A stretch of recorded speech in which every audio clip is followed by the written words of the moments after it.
કેમ છો બાળકો?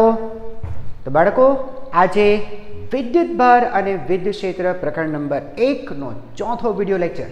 સો બાળકો લાસ્ટ ટાઈમ આપણે વિદ્યુત ભાર વિશે સમજ્યા હતા અને વિદ્યુત ભારના મૂળભૂત ગુણધર્મો વિશે આપણે વાત કરી હતી. વિદ્યુત ભારના મુખ્ય 3 ગુણધર્મો બેટા ભૂલતા નહીં. એક, વિદ્યુત ભારનું સરવાળો થાય છે, બીજું વિદ્યુત ભારનું સંરક્ષણ અને ત્રીજું વિદ્યુત ભારનું ક્વોન્ટમીકરણ.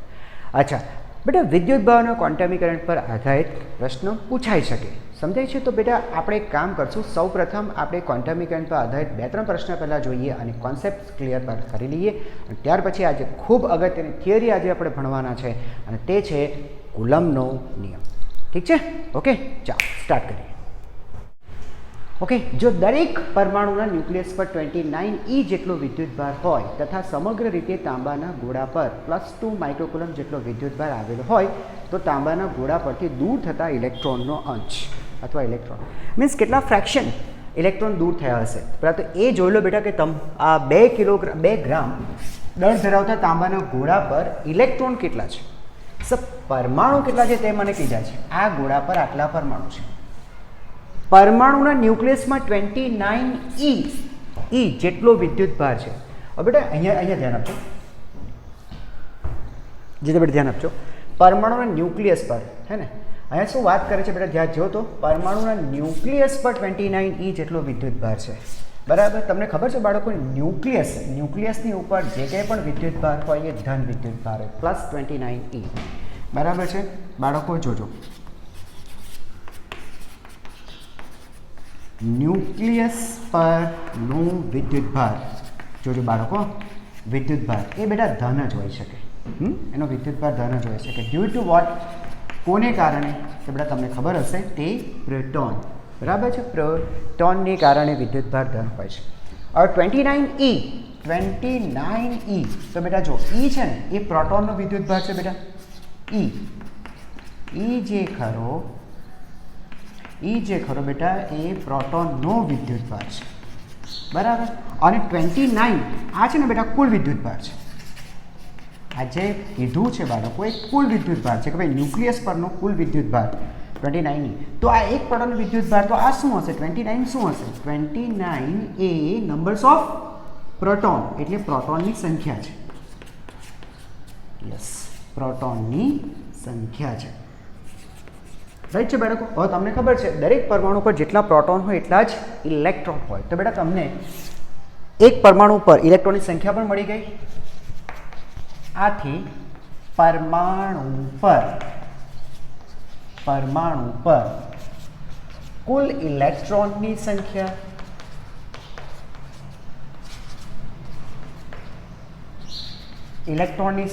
બેટા એ પણ 29 થઈ. 29 જેટલા તેની પર ઇલેક્ટ્રોન થયા બેટા.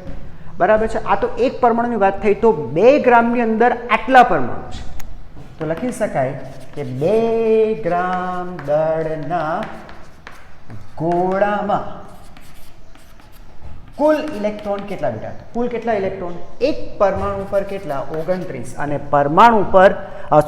ગોળા પર પરમાણુ કેટલા? 2 × 10⁻22 આટલા. બરાબર છે. હવે મારી વાત સાંભળો બેટા, એ કહે છે કે ભાઈ ગોળા પર મારે 2 માઇક્રોકુલમ ધન વિદ્યુત ભાર કરવો છે. આ હવે ભૂલી જાઓ, સાઈડ પર. 2 માઇક્રોકુલમ જેટલો વિદ્યુત ભાર કરવો છે એટલે બેટા ગોળા પરથી આપણે ઇલેક્ટ્રોન દૂર કરવા પડે. તો કેટલા દૂર કરવા પડે તે નક્કી કરો. તો બેટા હવે આખી પરિસ્થિતિ જુદી છે. ક્વોન્ટમીકરણનું બેટા સૂત્ર વાપરો, ધેટ Q = n × C.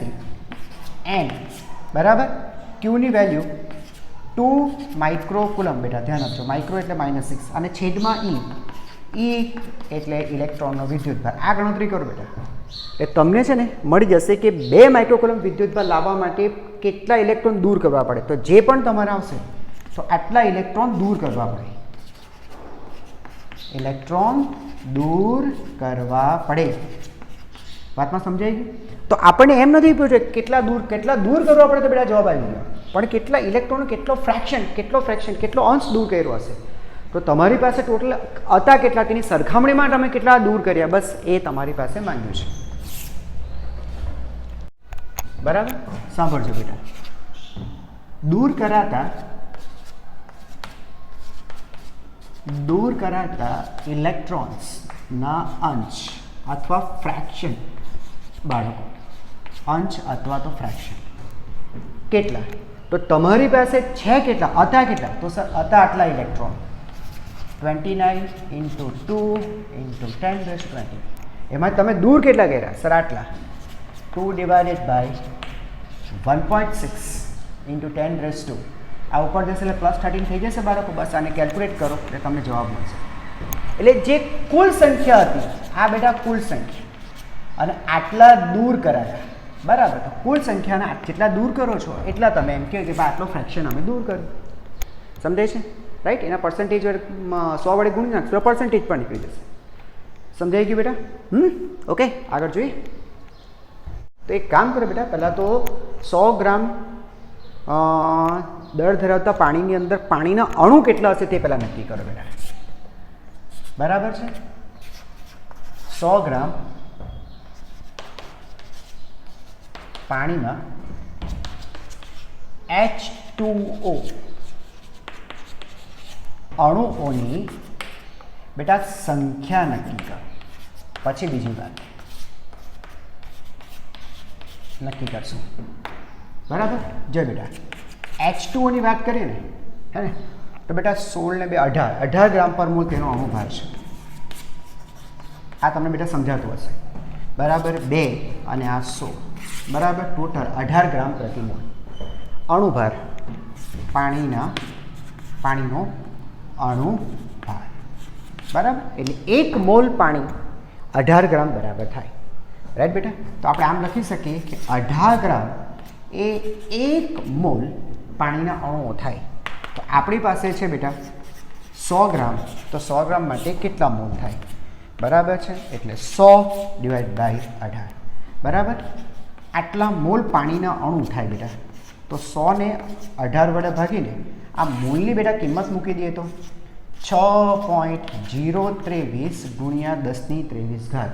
આ મૂકી દઈએ તો બેટા આપણને સંખ્યા મળી જાય. આપણે 1 મોલની બેટા વેલ્યુ મૂકી છે, હે ને? તમને ખબર છે કે 1 મોલ એટલે એવોગાડ્રો નંબર બેટા ડાયરેક્ટ લખું 6.023 × 10⁻23. બરાબર? શું મળી ગયું? 1 મોલ મીન્સ 100 ગ્રામની અંદર મેં શોધી ગયા 100 ગ્રામમાં H2O ની સંખ્યા કેટલી થશે? H2O જો 100 ગ્રામ ને બેટા 100 ગ્રામ પહેલાં તો આપણે શું નક્કી કર્યું કે પાણી છે તેનો અણુભાર છે 18 ગ્રામ પ્રતિ મોલ. બરાબર? 1 મોલ એટલે 18 ગ્રામ. તો 18 ગ્રામે 1 મોલ, 100 ગ્રામે કેટલા મોલ? તો મોલ મેળા મોલની કિંમત મૂકી એટલે પાણીના અણુ મળી ગયા. આટલા અણુઓ છે. સમજાય છે બેટા? અચ્છા, હવે એક કામ કરો, તમારે ઋણ વિદ્યુતભાર શોધવો છે ને બેટા, તો ઋણ વિદ્યુતભારમાં તમારે ઇલેક્ટ્રોન શોધવા પડશે. અને તે માટે એક કામ કરો, પહેલાં પાણીના એક અણુમાં એટલે H2O અણુમાં ઇલેક્ટ્રોનની બાળકો સંખ્યા શોધો. બરાબર છે? કે H2Oમાં ઇલેક્ટ્રોનની સંખ્યા કેટલી? તો પાણીનો એક અણુ ને બેટા H2O, તો H2Oની અંદર જો બેટા હાઇડ્રોજનના 2 પરમાણુ અને ઓક્સિજનનો 1 પરમાણુ. હાઇડ્રોજનના 1 પરમાણુ ઉપર 1 ઇલેક્ટ્રોન હોય, આવા 2 છે બાળકો. અને ઓક્સિજનની ઉપર બેટા 8 ઇલેક્ટ્રોન છે. કેટલા બેટા? 8. એટલે ટોટલ આ કેટલા થયા બેટા? 10 ઇલેક્ટ્રોન. બરાબર છે? એટલે H2O પર ટોટલ 10 ઇલેક્ટ્રોન છે બેટા, એક અણુ પર 10. તો સર હવે લખાય ને કે સર એક અણુ પર 10 ઇલેક્ટ્રોન, આ અણુ અને ઇલેક્ટ્રોન, એક અણુ પર 10 ઇલેક્ટ્રોન. તો સર આપણી પાસે છે 100/18 × 6.023 × 10⁻23. આટલા ઇલેક્ટ્રોનની સંખ્યા કેટલી? બરાબર? સમજ પડી ગઈ બેટા? હવે પડી ગઈ? તો અહીંયાથી આપણને મળી જશે ઇલેક્ટ્રોનની સંખ્યા. એક વખત બેટા ઇલેક્ટ્રોનની સંખ્યા મળી જાય પછી તમને ખબર જ છે ક્વોન્ટમીકરણ બેટા યુઝ કરી લઈશું આપણે. રાઈટ? યસ. ક્વોન્ટમીકરણનું બેટા સૂત્ર વાપરો, that Q = n × E. અહીંયાથી જે સંખ્યા આવે બેટા સંખ્યા અહીંયા મૂકી દો અને ઇલેક્ટ્રોનનો વિદ્યુતભાર તો બેટા તમે જાણો જ છો 1.6 × 10⁻19. એટલે તમને વિદ્યુતભાર મળી જશે. ઇલેક્ટ્રોનનો વિદ્યુતભાર બેટા કેવો છે? ઇલેક્ટ્રોનનો વિદ્યુતભાર બેટા નેગેટિવ છે, એટલે તમારો જે કંઈ પણ આન્સર આવશે એ નેગેટિવ આવશે.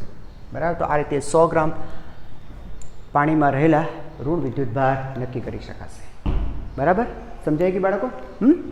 ઓકે, આગળ વધીએ. ચાલો બાળકો, હવે એક્ઝામ્પલ નંબર 3 જોઈએ. હા, અચ્છા, સાંભળજો શું કહે છે. જો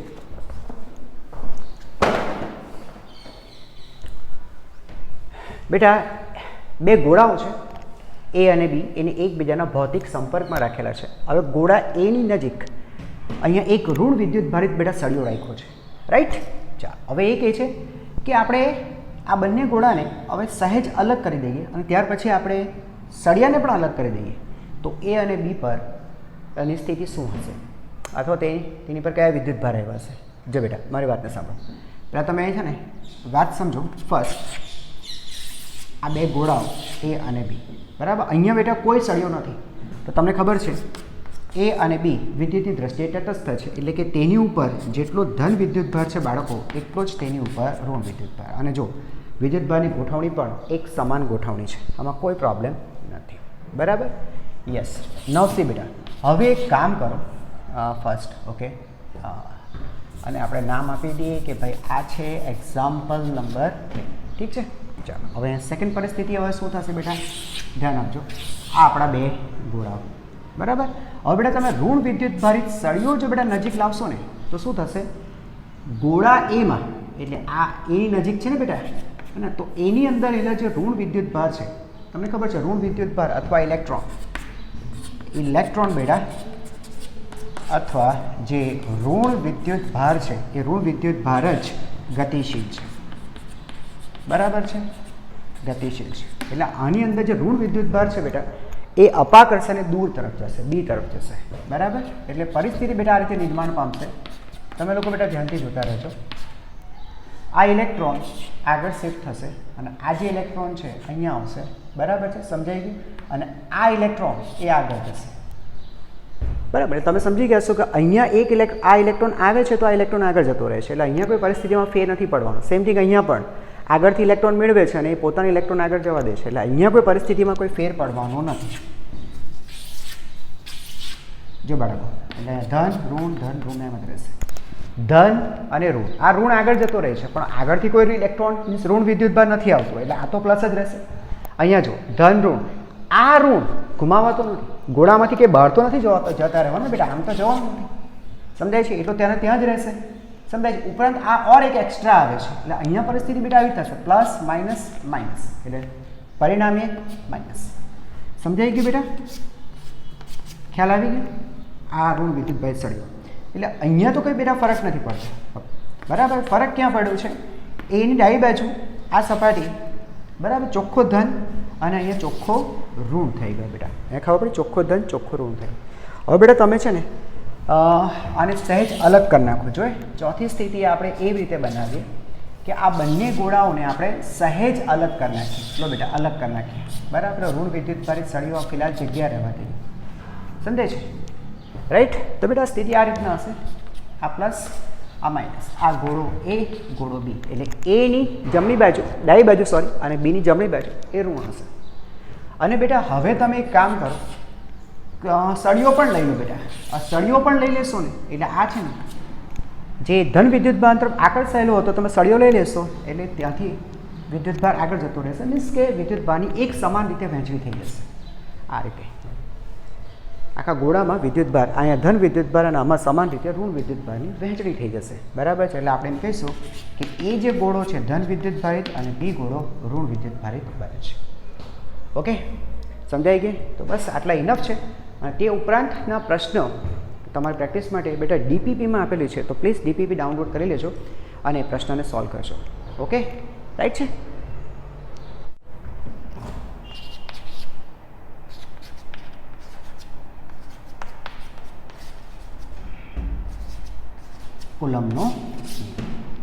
કુલમનો નિયમ બેટા આપણા માટે ખૂબ અગત્યનો છે, તો પ્લીઝ મહેરબાની કરીને સરખી રીતે ધ્યાન આપજો.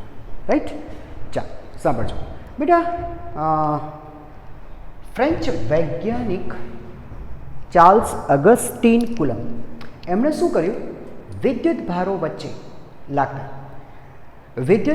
વચ્ચે લાગતા જે આકર્ષણ અને અપાકર્ષણ પ્રકારના બળો છે એમણે ઘણા બધા પ્રયોગો કરીને એમના મૂલ્ય વિશેનો એમનો અભ્યાસ કર્યો. અને આવા ઘણા બધા પ્રયોગોને અંતે એમણે એક નિયમ આપ્યો, જે નિયમ આપણે કુલમના નિયમ તરીકે જાણીતો છે. તો પહેલાં બેટા આપણે નિયમ લખીએ, શું છે તે નિયમ. બરાબર, સાંભળજો. બે બિંદુવત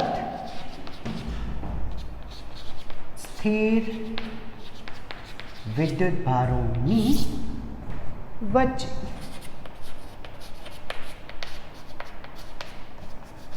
લાગતો વિદ્યુત બળ અથવા કુલંબ બળ, તે બે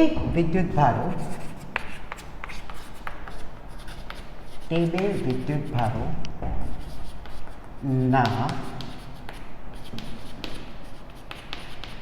મૂલ્યના ગુણાકારોના સમપ્રમાણમાં અને તેમની વચ્ચેના અંતરના વર્ગના વ્યસ્ત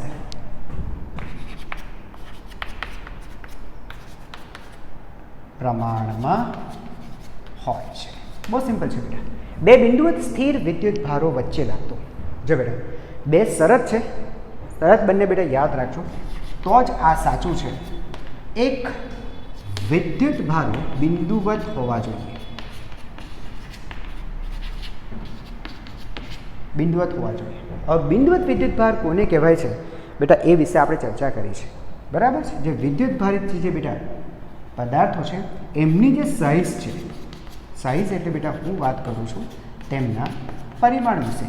બરાબર, તો સાઇઝ ખબર પડે બેટા, સાઇઝ એનો વ્યાસ, ક્ષેત્રફળ, કદ, એ બધી બાબતો બેટા. એ જે સાઇઝ છે એ સાઇઝ એ તે વિદ્યુત ભારો વચ્ચેનું જે અંતર છે, અંતરની સરખામણીમાં બેટા અવગણી શકાય એટલા બધા નાના છે, બહુ નાના છે.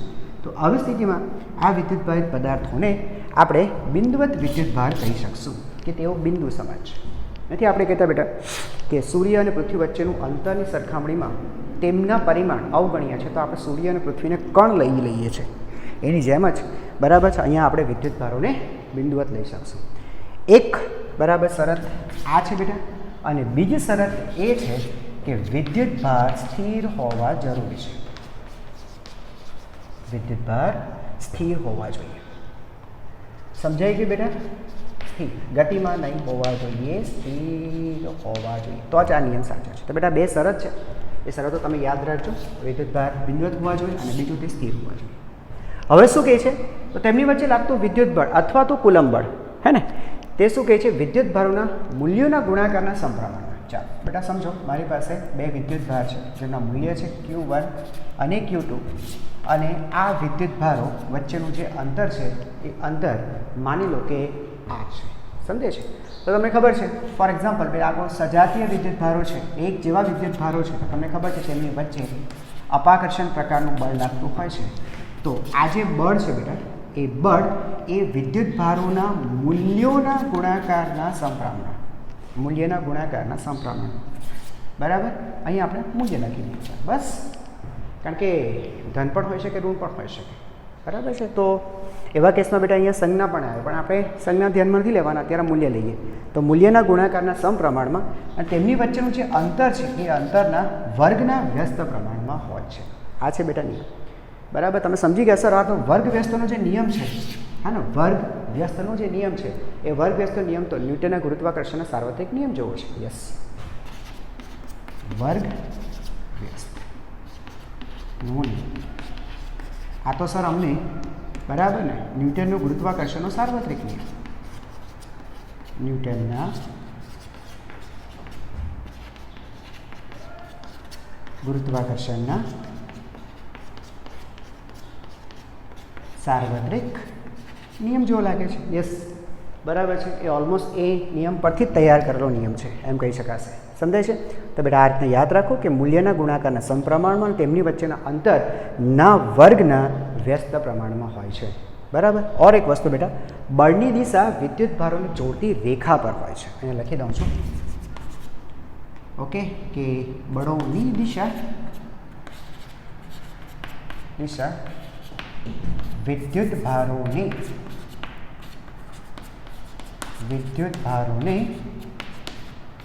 જોડતી રેખા પર હોય છે. બરાબર છે. હા, ચાલો અહીંયા ધ્યાન આપો બેટા. આ બે વિદ્યુત ભાર છે, બરાબર, એમને જોડતી રેખા બનાવી બેટા. અચ્છા, આ રેખા બનાવી તો આ જે બળ બતાવ્યા તેમ બતાવ્યા છે. અહીંયા બળ જોયો તો બેટા, આ બળ જે બતાવ્યા છે, આ બળ ક્યાં છે? આ વિદ્યુત ભારોની જોડતી રેખા પર જ છે. સમજાય છે? તો આ છે કુલમ્બનો નિયમ. બરાબર. આગળ આપણે સમજીએ. ના જો બરાબર શું શીખ્યા બેટા દિશા વિશે આપણે?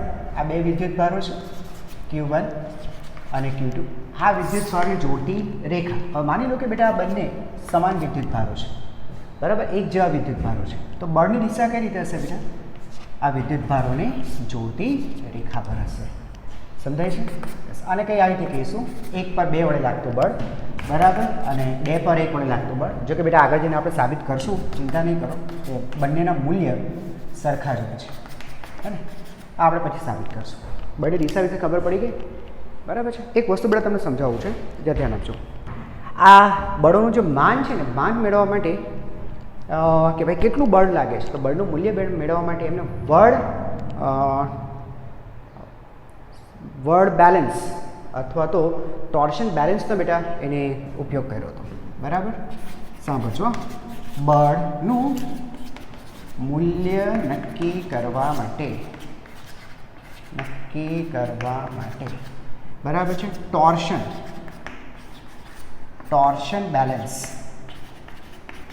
બરાબર છે, અથવા વર્ડ સંતુલન. બહુ ગુજરાતી મને નથી ખ્યાલ આવતું, પણ ટોર્શન બેલેન્સ બેટા આ છે ને, આ એક એવી રચના છે જેની મદદથી તમે બળ નક્કી કરી શકો, ભાઈ કેટલું બળ લાગે છે. ખરેખર આ છે ને, આ ટોર્શન બેલેન્સનો ઉપયોગ એ ન્યૂટને પણ કર્યો હતો બેટા. આ કમ્પ્લીટ ન્યૂટન પર ઇન્સ્પાયર છે કુલમ્બ. બરાબર. ન્યૂટને બેટા એ ગુરુત્વાકર્ષણ બળ નક્કી કરવા માટે બે દ્રવ્યમાન વચ્ચે, બરાબર છે, લાગતા જો ગુરુત્વાકર્ષણ બળ તો બહુ નિર્બળ છે ન્યૂટને, બરાબર છે. ગુરુત્વાકર્ષણ જેવા નિર્બળ બળ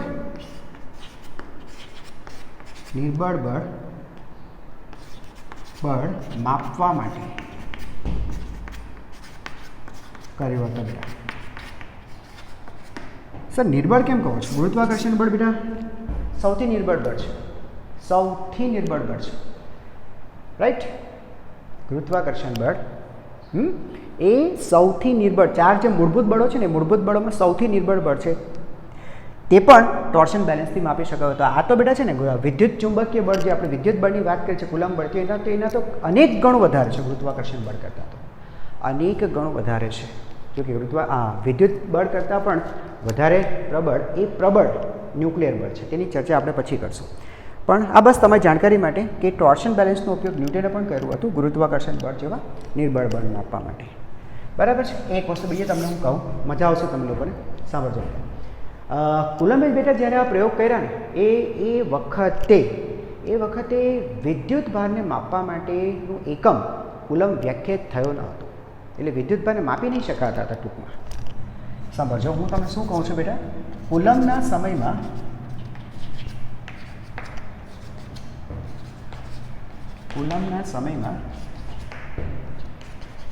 વિદ્યુત ભાર, સાંભળજો બેટા, વિદ્યુત ભાર માપી ન શકાતા.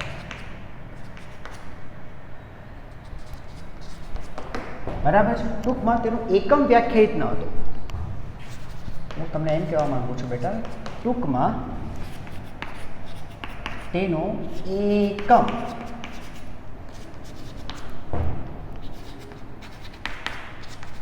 વ્યાખ્યાયિત ન કરાયો.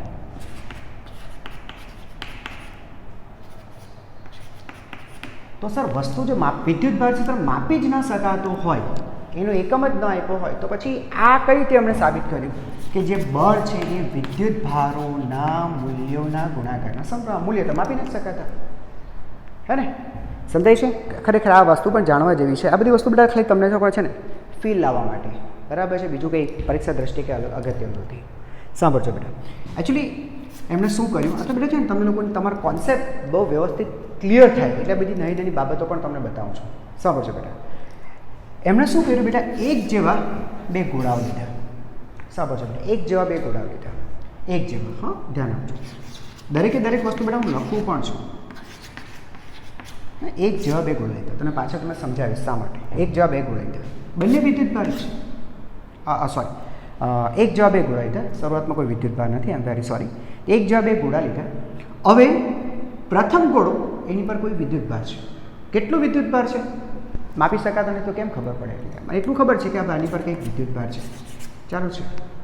હવે શું કર્યું બેટા, એણે એના જેવો જ એક બીજો ઘોડો તેના સંપર્કમાં લાવીને અલગ કર્યો. એટલે બેટા આને બરાબર, આ એક, આ બે, તો બીજા ઘોડાને પ્રથમ ઘોડાના સંપર્કમાં લાવો અને પછી બેટા આને અલગ કરે છે. અલગ કર્યો.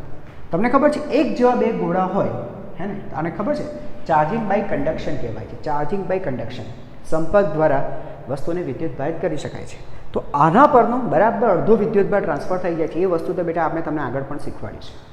સમજાય છે? એટલે જે પણ કુલ વિદ્યુતભાર હોય એ કુલ વિદ્યુતભાર સરખે ભાગે વહેંચાઈ ગયો, Q/2 Q/2. મને ખબર નથી ક્યુ કેટલો છે, પણ હવે ખબર છે કે ક્યુ જે પણ હશે સરખે ભાગે વહેંચાઈ જશે, Q/2 Q/2. બોલો, ખબર પડી ગઈ? બરાબર છે સર. તો શું સાંભળતા રહેજો. હવે કામ કરીને એમને બેટા એક નિશ્ચિત અંતર રાખી, ફિક્સ અંતર રાખી અને તેમની વચ્ચે લાગતું જે બળ છે એ બેટા બળ માપી લઈએ. બરાબર, સમજો કે F1 છે, ટોર્શન બેલેન્સ છે જ બેટા આપણી પાસે, નથી માપી લઈએ. F1 મળી ગયો. ઓકે, ચાલો ઠીક. હવે એક કામ કરો બાળકો, ફરીથી પહેલો ઘોડો લઈ લો. મને ખબર છે કે એના પરનો વિદ્યુતભાર કોઈ Q/2 છે. હવે એના જેવો જ એક ત્રીજો વિદ્યુતભાર જેની પર કોઈ વિદ્યુતભાર નથી, બે તો ભૂલી જ જાઓ, પર પૂરું થઈ ગયું. બરાબર, હવે એને ફરીથી એકના સંપર્કમાં લાવીને બેટા એને અલગ કરો, અલગ કરો. તો તમને ખબર છે ફરીથી આ જે કુલ વિદ્યુતભાર છે સરખે ભાગે વેચાઈ જશે. યસ, એટલે આ થયો બેટા Q/4, આ પણ થશે Q/4. ફરીથી બેટા એમને છે ને R જેટલા ફિક્સ અંતરે મૂકી દો અને ફરીથી તેમની વચ્ચે લાગતું બળ સમજો. બોલો, સમજાયું? આ બળ મેળવ્યું F2. ટોર્શન બેલેન્સનો ઉપયોગ કરો બેટા, તમને બળ મળી જશે. બળ મળ્યું F2. ચાલો, ઓકે. ઓર એક આગળ વધીએ બેટા, ફરીથી પહેલો ઘોડો લઈ. તમને ખબર છે હવે તેની પર કેટલો વિદ્યુતભાર છે? તો સર Q/4. ગ્રેટ. બરાબર, હવે બેટા છે ને 2 3. હવે એક કામ કરો, ચોથો ઘોડો લઈ લો બેટા, જેની પર શરૂઆતમાં કોઈ વિદ્યુતભાર નથી. એને એકના સંપર્કમાં લાવીને ફરીથી અલગ કરો. એકને એક વસ્તુ બેટા રિપીટ કરીએ છીએ. તો હવે શું થશે? હવે શું થશે? તો બધા પહેલાં આ જે કુલ વિદ્યુતભાર છે ફરીથી સરખે ભાગે વેચાઈ જશે. એટલે Q/8 અને એને એ જ R અંતર રાખીને તેમની વચ્ચે લાગતું બેટા બળ શોધી કાઢો. એ બળ થયું F3. બરાબર છે? જો બાળકો ધ્યાન આપજો, સાંભળજો. F1 જ્યારે મેળવ્યું, હે ને, F1 ત્યારે તમને ખબર છે બે પરનો વિદ્યુતભાર હતો Q/2 રાઈટ. પછી બેટા એને F2 મેળવ્યું ત્યારે ઘોડા ઉપરના વિદ્યુતભાર હતા Q/4. અત્યારે બંનેનો ગુણાકાર પણ લખું છું, ધ્યાન આપજો. પછી એને F3 મેળવ્યું ત્યારે પહેલા પર F/8 અને બીજા પર હતો F/8 ને ગુણાકાર એને લખવાનો પ્રયત્ન કર્યો છે. બરાબર છે? સમજાઈ ગયું? અચ્છા, આનો ગુણાકાર કરીએ તો બેટા કેટલો થાય? એ થાય Q²/4 અને આનો ગુણાકાર કરીએ તો બેટા Q²/16. એટલે આની વાત કરીએ ને બેટા તો આ કેટલો થયો છે? ચોથા ભાગનો થયો. આ ચોથા ભાગનો થયો. 4 છે 16 ચોથા ભાગનો થયો. પછી આ બે તપાસ્યું ને બેટા તો ખબર પડી કે F2 જે ખરું ને બેટા એ તો F1 કરતાં ચોથા ભાગનું છે, એવું માલુમ પડ્યું. બરાબર. હવે બેટા અહીંયા જુઓ તો Q²/8 બરાબર, એટલે એકની સરખામણીમાં કરીએ તો 16 ચોક 64. એટલે આ બેટા 16મા ભાગનું થયું, 1/16 ગણું અથવા 16મા ભાગનું થયું બેટા. આ ચોથા ભાગનું થયું હતું અને આ 16મા ભાગનું થયું બેટા પહેલાં કરતાં, હે ને. તો અહીંયા આને જોયું, માપી જોયું તો ખબર પડી કે જે F3 જે ખરું ને એ F1 કરતાં 16મા ભાગનું થાય છે, 16મા ભાગનું થાય છે. બરાબર છે? સમજાઈ ગયું? હા. હજુ તમારે બેટા 2 અને 3 વચ્ચે સંબંધ જોઈતો હોય, 2 અને 3 વચ્ચે સંબંધ આ હતો કે F3 જે હતું, સાંભળજો બેટા, F3 એ F2 કરતાં ચોથા ભાગનું થયું. કારણ કે આ બે વચ્ચે વાત કરીએ ને બેટા, આ બે વચ્ચે 1/4 1/6 1/4 છે. હવે આટલા પરિણામ પરથી બેટા વસ્તુ ક્લિયર થઈ ગઈ કે ગુણાકાર, જો બેટા આ ગુણાકાર, આ બેની જોઈએ, આ ગુણાકાર ચોથા ભાગનો થયો તો બળ પણ ચોથા ભાગનો થયો. પહેલો અને ત્રીજો આ ગુણાકાર 16મા ભાગનો થયો તો બળ પણ 16મા ભાગનો થયો. તો આટલી વસ્તુ પરથી બેટા એક વસ્તુ ક્લિયર થઈ જાય છે કે ગુણાકારના સમપ્રમાણમાં છે. ગુણાકાર ચોથા ભાગનો તો બળ પણ ચોથા ભાગનો. બસ તો બેટા આના પરથી આટલા પ્રયોગો તમારા માટે ઇનફ છે સમજવા માટે કે બળનું માન એ વિદ્યુતભારના ગુણાકારના સમપ્રમાણમાં છે. બોલો, ખબર પડી ગઈ? અંતરનો તો કંઈ ઇશ્યુ નથી આવતો. અંતર તો બેટા ખબર પડી જશે. અલગ અલગ અંતરે ગોઠવો. દાખલા તરીકે વિદ્યુતભારના મૂલ્ય નહીં બદલી આવે, એઝ ઇટ ઇઝ રહેવા દઈએ, અને અંતર જે હતું સમજો તેના કરતાં બમણું અંતર કરીએ, અંતર બમણું કરીએ, બરાબર છે, અને બળ ચોથા ભાગનું થઈ જાય તો આપણે કહીશું કે વર્ગના વ્યસ્ત પ્રમાણમાં છે. ડબલ કર્યું, વર્ગ કરો 4 અને ભાગનું થઈ ગયું ચોથા ભાગનું, તો ખબર પડી ગઈ કે અંતરના વર્ગના વ્યસ્ત પ્રમાણમાં છે. એ તો સમજવું સરળ છે બેટા. ખ્યાલ આવી ગયો? આ ખ્યાલ આવી ગયો કે વિદ્યુતભાર માપી ન શકાતા હતા તો પણ આવી ટ્રીકનો ઉપયોગ કરીને એમણે નિયમ મેળવી લીધો. રાઈટ? બરાબર છે. હવે આપણે ફરીથી આપણા મૂળભૂત બાબત પર આવી જઈએ, પાછા કુલમ્બના નિયમ પર. ઓકે, ચાલો બાળકો જોઈએ. તો આપણે લખ્યું બેટા F ચલે છે Q1 × Q2 / R². તો બાળકો આ ચલે છે એનું ચિહ્ન કાઢીને કંઈ કોન્સ્ટન્ટ મૂકવો જોઈએ, તો તે છે કે Q1 × Q2 / R². સૂત્ર બાળકો ભૂલતા નહીં, ખૂબ અગત્યનું પરિણામ. બરાબર છે? ઓકે, હવે વાત કરીએ બેટા Kની. તો K શું છે? તો જ્યાં K એટલું તો સર ખબર પડી ગઈ છે કે એ સમપ્રમાણતાનો અચળાંક છે. છે બેટા, સમપ્રમાણતાનો અચળાંક છે. તેને કુલમ્બ અચળાંક કહે છે.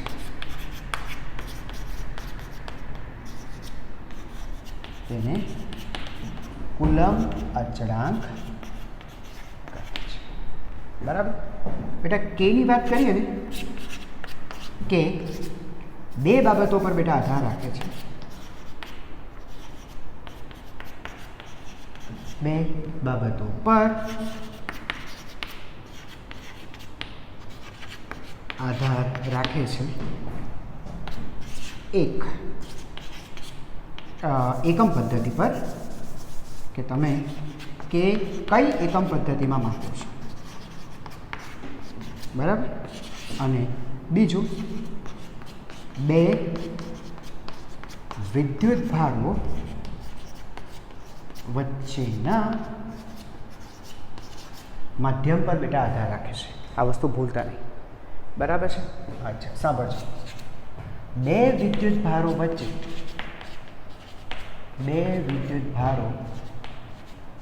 વચ્ચે અથવા તો ડાયરેક્ટ લખો બેટા, માધ્યમ તરીકે બેટા શૂન્ય અવકાશ લઈ લઉં છું.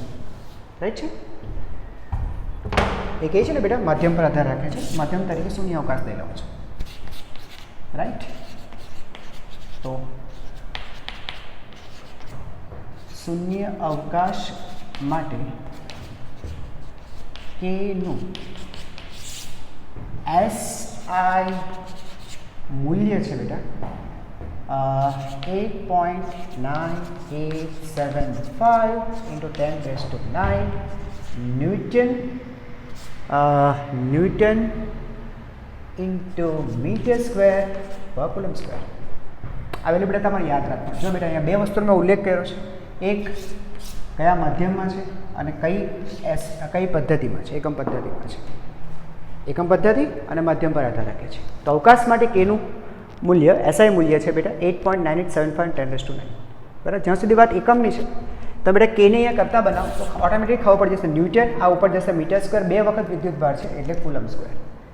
બરાબર છે? અને બેટા તમે આમ પણ લખી શકો કે સર આ તો લગભગ 9 રાઉન્ડ ઓફ કરી નાખીએ બેટા એટલે આ રીતે લખાશે 9 ન્યૂટન × મીટર² પર કુલમ્બ સ્ક્વેર. તમે આને તે પણ તેને લખી શકશો. બરાબર? તો કે યાદ રાખજો. અચ્છા, ઓર એક બાબત બેટા, એકમ પદ્ધતિ બદલી નાખું છું. Kનું CGS મૂલ્ય, જો બેટા માધ્યમિક છે, શૂન્ય અવકાશ છે, શૂન્ય અવકાશ છે બેટા. તો Kનું જે CGS મૂલ્ય છે બેટા, એ CGS મૂલ્ય છે 1 CGS, અથવા બેટા એને લખીશું ડાઇન ઇન્ટુ સેન્ટીમીટર સ્ક્વેર પર ખબર હોય તો બેટા statcoulomb square, right. Dyne into centimetre square પર સ્ટેટ કુલમ. તમને ખબર છે બેટા વિદ્યુત ભારનું એસઆઈ એકમ છે. વિદ્યુત ભારની વાત કરીએ બેટા તો વિદ્યુત ભારનું એસઆઈ એકમ કુલમ છે, હે ને. પ્લસ સીજીએસ એકમ બેટા તેમ આગળ પણ કીધું હતું સ્ટેટ કુલમ છે. તો ન્યૂટનની જગ્યાએ ડાઇન કર્યા, મીટરની જગ્યાએ સેન્ટીમીટર કર્યા, કુલમની જગ્યાએ સ્ટેટ કુલમ કર્યા, તો આ 1 છે. બરાબર બેટા. આ જ વસ્તુનો ઉપયોગ કરીને બેટા સાંભળજો બેટા સ્ટાર બનાવ્યો છે. આ જ વસ્તુ કેનો ઉલ્લેખ કરીને બેટા હું તમને છે ને આગળ આપણે વાત થઈ હતી શાની બેટા કે મળી ગયો આપણને. હા યસ, કુલમ અને સ્ટેટ કુલમ વચ્ચે બેટા સંબંધ આપીશ. તમે યાદ હોય તો 1 coulomb is equal two 3 into 10⁹ state coulomb, હે ને. આ વસ્તુ બેટા હું તમને પ્રૂવ કરી આપીશ. આ જરા પતી જવા દો, થિયરી પતી જવા દો, પછી હું તમને પ્રૂવ કરીશ. તો કે વિશે આપણે થોડું યાદ રાખો. કે સમપ્રમાણતાનો અચળાંક છે જેને કુલમ અચળાંક કહેવામાં આવે છે. 2 બાબત પર આધાર રાખે છે, એકમ પદ્ધતિ પર અને માધ્યમ પર.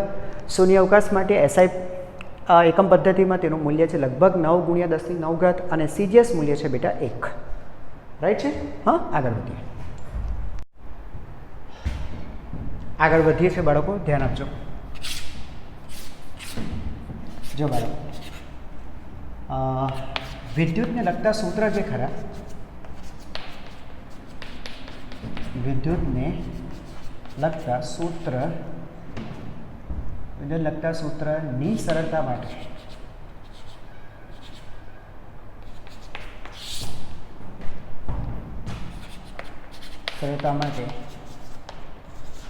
કે નું મૂલ્ય સાંભળજો બેટા, કે ઇઝ ઇક્વલ ટુ 1/4πε0 પણ લખાય છે.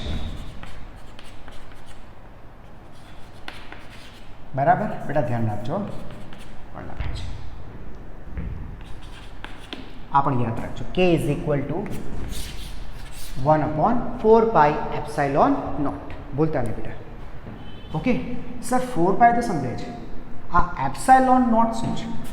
જો બરાબર, આ તો છે ને પેલા ગ્રીક આલ્ફાબેટ છે, એને વાંચવાનું છે એપ્સાઇલોન, બરાબર. અને જો શૂન્ય લખ્યું હોય બેટા તો આખું વાંચવાનું એપ્સાઇલોન 0 અથવા એપ્સાઇલોન નોટ એમ પણ ચાલશે, રાઈટ બેટા. અને 0 હોય તો એ શૂન્ય અવકાશ માટે છે, એ ફિક્સ છે. શૂન્ય અવકાશ માટે બેટા અહીંયા 0નો ઉલ્લેખ થયો છે, રાઈટ. એકચ્યુઅલી એપ્સાઇલોન નોટ, બરાબર છે, સાંભળજો, એને કહેવામાં આવે છે શૂન્ય અવકાશની પરમિટિવિટી. શૂન્ય અવકાશની પરમિટિવિટી, રાઈટ બેટા. શૂન્ય અવકાશની પરમિટિવિટી તરીકે તેને ઓળખવામાં આવે છે, રાઈટ. હવે સર છે શું શૂન્ય અવકાશની પરમિટિવિટી એટલે શું? મીન્સ પરમિટિવિટી એટલે શું થાય બેટા? બોર્ડ પર બરાબર ધ્યાન આપજો, બહુ ઓછી જગ્યાએ તમને જાણવા મળશે, અહીં ધ્યાન આપજો. Q1 Q2 બે વિદ્યુત ભારો છે, એની વચ્ચે કોઈ પણ અવાહક માધ્યમ છે. ફોર એક્ઝામ્પલ, વાહક અવાહક શું છે બેટા? એ તમને લોકોને મેં બહુ સારી રીતે ભણાવ્યું છે, તમને ખ્યાલ છે, બરાબર. કોઈ પણ માધ્યમ છે, પછી શૂન્ય અવકાશ પણ હોય છે, ચિંતા નહીં કરો, કોઈ પણ વચ્ચે માધ્યમ છે, બરાબર. આ માધ્યમ, જો તમને એટલું તો ખબર છે, આ વિદ્યુત ભારો વચ્ચે કુલમ બળ લાગે છે. ચાલો લખો તો બેટા, આ કુલમ બળ લાગે છે, આ બળ F, બરાબર, બળ લાગે છે. હવે આ માધ્યમ શું કરે છે બેટા?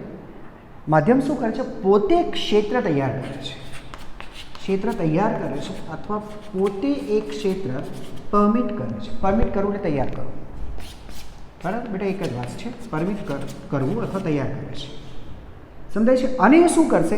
આ જે બળ લાગે છે એ બળને ઘટાડવાનો પ્રયત્ન કરશે. આ ક્ષેત્ર, આ બે વિદ્યુત ભારો વચ્ચેનું માધ્યમ એક ક્ષેત્ર પરમિટ કરે છે, અને એ ક્ષેત્ર શું કરે છે? આ વિદ્યુત ભારોને ઘટાડવાનો પ્રયત્ન કરે છે, બરાબર. અને આનું જે ક્ષેત્ર છે, એ ક્ષેત્રનું જે મૂલ્ય છે, એ મૂલ્યને એપ્સાઇલોનથી દર્શાવે છે, બરાબર. ક્ષેત્ર, આ જે ક્ષેત્ર પરમિટ કરે છે એનું જે મૂલ્ય છે બેટા, એ એપ્સાઇલોનથી દર્શાવે છે. એપ્સાઇલોન બેટા જેમ મોટું બનાવશે તેમ બળ ઓછું બનશે. એટલે હું તમને એમ કહેવા માગું છું કે બળ અને એપ્સાઇલોન વચ્ચેનો સંબંધ વ્યસ્ત છે. ફરીથી, બે વિદ્યુત ભારો વચ્ચેનું માધ્યમ કોઈ ક્ષેત્ર પરમિટ કરે છે, અને એ ક્ષેત્ર બળની ઘટાડવાનો પ્રયત્ન કરે છે. એટલે અને એ જે ક્ષેત્ર છે એનું મૂલ્ય કંઈક પરમિટિવિટી દર્શાવાય છે. તો પરમિટિવિટી જેમ વધારે પરમિટ કરે, પરમિટિવિટી જેમ વધુ તેમ બળ ઓછું. આ સંબંધ છે એ પણ બેટા યાદ રાખજો. રાઈટ છે? ઓકે, ચાલો. તો બેટા આપણે એફ શું લખતા હતા? સર આપણે એફ લખતા હતા કે into Q1 Q2 divide by R square લખતા હતા બેટા આ રીતે. હવે કેને રિપ્લેસ કરીએ બેટા, તો કેની જગ્યાએ લખી શકીએ 1/4 epsilon not Q1 Q2 by R square. આ બરાબર છે. કોના માટે? શૂન્ય અવકાશ માટે. બરાબર, કારણ કે બેટા આપણે અહીંયા જો બેટા શૂન્ય અવકાશની પરમિટિવિટી ધ્યાનમાં લીધી છે. બરાબર, તો આ સૂત્ર પણ બેટા અગત્યનું છે. સો પ્લીઝ એને ધ્યાન રાખજો. રાઈટ છે? ઓકે, આગળ વધીએ. તો બેટા આપણે એક સૂત્ર તારાવ્યું, F is equal to 1/4 epsilon not Q1 Q2 divide by R square. પણ અહીંયા એપ્સાઇલોન નોટ છે એટલે બે વિદ્યુત ભારો વચ્ચેનું જે માધ્યમ છે બાળકો, એ માધ્યમ તરીકે ફિલહાલ તો શૂન્ય અવકાશ. રાઈટ? પણ વિચાર બાળકો કે બે વિદ્યુત ભારો વચ્ચે શૂન્ય અવકાશ નથી. બે વિદ્યુત ભારો વચ્ચે શૂન્ય અવકાશ નથી, કોઈ પણ અવાહક માધ્યમ છે. તો એવી સ્થિતિમાં શું કરવાનું? જો બાળકો આ બે વિદ્યુત ભાર Q1 અને Q2, હવે એમની વચ્ચે બરાબર છે અહીંયા ગણે છે ને શૂન્ય અવકાશ નથી, કોઈ પણ બેટા અવાહક માધ્યમ છે. જો કે આના વિશે બેટા છે ને આપણે પછીના ચેપ્ટરની અંદર બહુ સારી રીતે સમજવાના છે, છતાં ત્યાં લખું છું અવાહક માધ્યમ. સમજાય છે? તો ઉપરનું જે સૂત્ર છે ને બેટા, આ સૂત્રની અંદર આ છે ને એપ્સાઇલોન નોટને બદલે બેટા આપણે અપ્સાઇલોન લખશું. અપ્સાઇલોન શું થશે બેટા? જે પણ તમે અહીંયા અવાહક માધ્યમ મૂક્યું છે બાળકો, તો એ અવાહક માધ્યમની પરમિટિવિટી.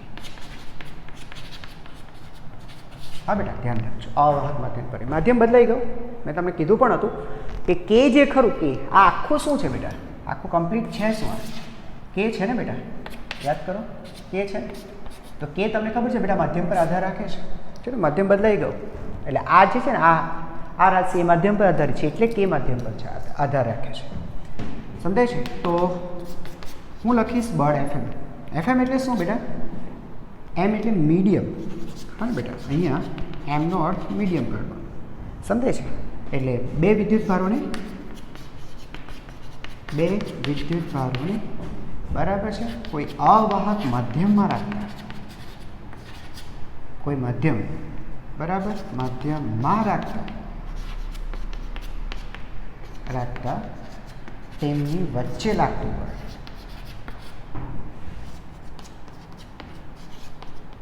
વચ્ચે લાગતું બળ. તો બેટા એ બળ શું હશે? તો હવે જે બળ છે FM એ શું હશે બાળકો? 1/4 એપ્સાઇલોન ને બદલે બેટા લખશું અપ્સાઇલોન Q1 Q2 divide by square. તો બેટા આ સૂત્ર પણ અગત્યનું છે, એને પણ યાદ રાખવું. બે વિદ્યુત ભારો વચ્ચે કોઈ માધ્યમ હોય ત્યારે, અને આ તો બેટા સિમ્પલ શૂન્ય અવકાશ હોય ત્યારે. હવે બેટા આ બે વચ્ચે મારે સંબંધ મેળવવો છે. શું સંબંધ છે આમની વચ્ચે? તો બેટા એ સંબંધ મેળવી શકાશે F/FM કરો બાળકો, F/FM. તો શું થશે? જો તમને ખબર છે બેટા આ છે ને એ તો આખો આ પદ જ આખા નીકળી જશે. Q1 Q2 divide by R square 4 1/4 નીકળી જશે. અહીંયા ઉપર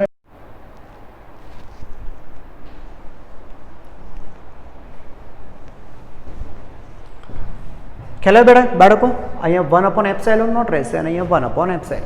રાઈટ? તો બેટા આ બાબતને આપણે આ રીતે લખી શકાશે F divided by FM is equal to epsilon by epsilon not. આ ઉપર જતું રહેશે એપ્સાઇલોન બાય એપ્સાઇલોન નોટ. બરાબર? અત્યારે સાચવીને રાખો. હવે આપણે થોડુંક આગળ જઈએ. બેટા આને જો એપ્સાઇલોન બાય એપ્સાઇલોન નોટ આ છે શું? બરાબર છે? જોજો એપ્સાઇલોન શું છે? એપ્સાઇલોન એટલે કોઈ પણ માધ્યમની પરમિટિવિટી. રાઈટ બેટા? કોઈ પણ માધ્યમ. અને એપ્સાઇલોન નોટ એ ફિક્સ છે બેટા, એ તો ફિક્સ જ છે કે શૂન્ય અવકાશની પરમિટિવિટી. રાઈટ છે બાળકો? આ તો ફિક્સ જ છે. તો તમે શું કરો છો સર, છેદમાં શૂન્ય અવકાશ છે એટલે આપણે શૂન્ય અવકાશની સાપેક્ષે આપેલા મધ્યમની પરમિટિવિટી કહેવાય, કારણ કે તમે કમ્પેરિઝન કરો છો. છેદમાં શૂન્ય અવકાશ છે અને ઉપર કોઈ પણ મધ્યમ છે, તમે શૂન્ય અવકાશ સાથે એને કમ્પેર કરો છો. તો આને બેટા આ રીતે લખાશે, શૂન્ય અવકાશની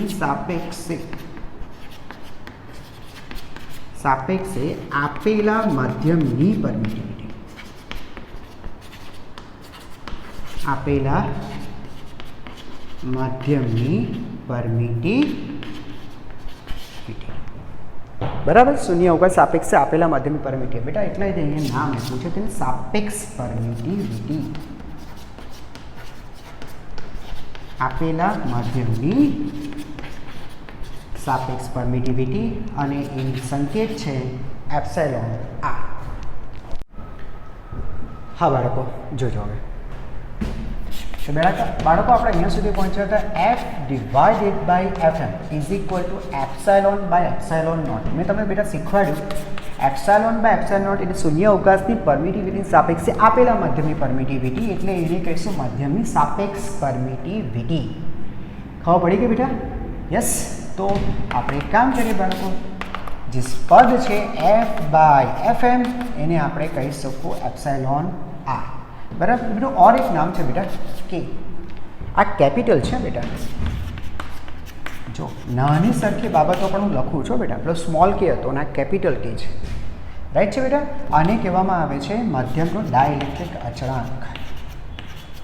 મધ્યમનો ડાઇલેક્ટ્રિક અચળાંક.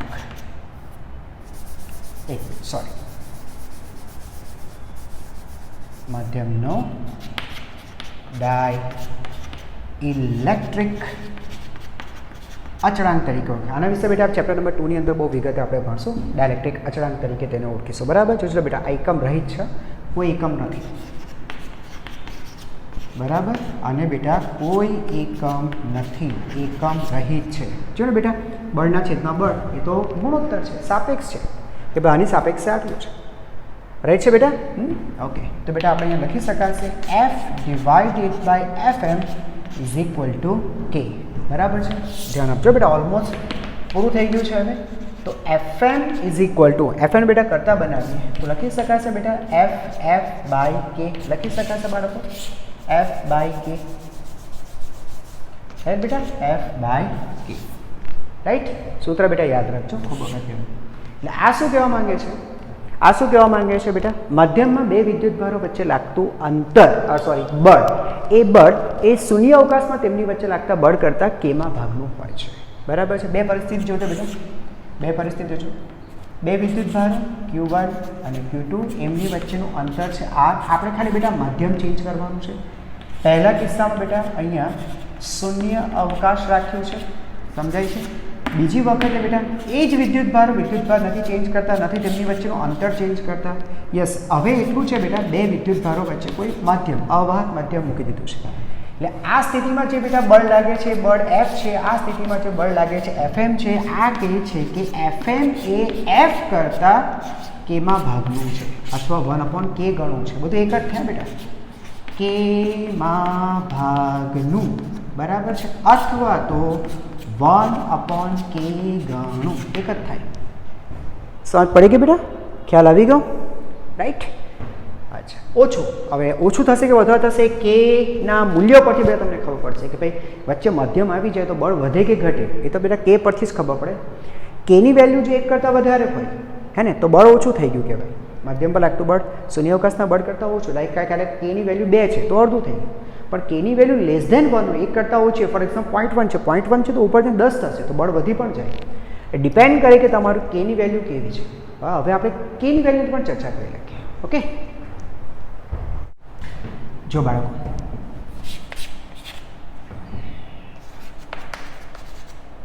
મધ્યમ અને તેમના માટે બેટા કે. રાઈટ? ચાલો, સૌથી પહેલાં બેટા શૂન્યાવકાશ માટે વાત કરીએ. શૂન્યાવકાશ માટે વાત કરીએ. શૂન્યાવકાશ માટે બેટા કેની વેલ્યુ મળે? સર ખબર નહીં પડી. જો બાળકો, એપ્સિલોન બાય એપ્સિલોન નોટ, હે ને? ઉપર એટલે કોઈ પણ બેટા માધ્યમ, અને નીચે ફિક્સ છે બેટા કે એ શૂન્ય અવકાશ છે.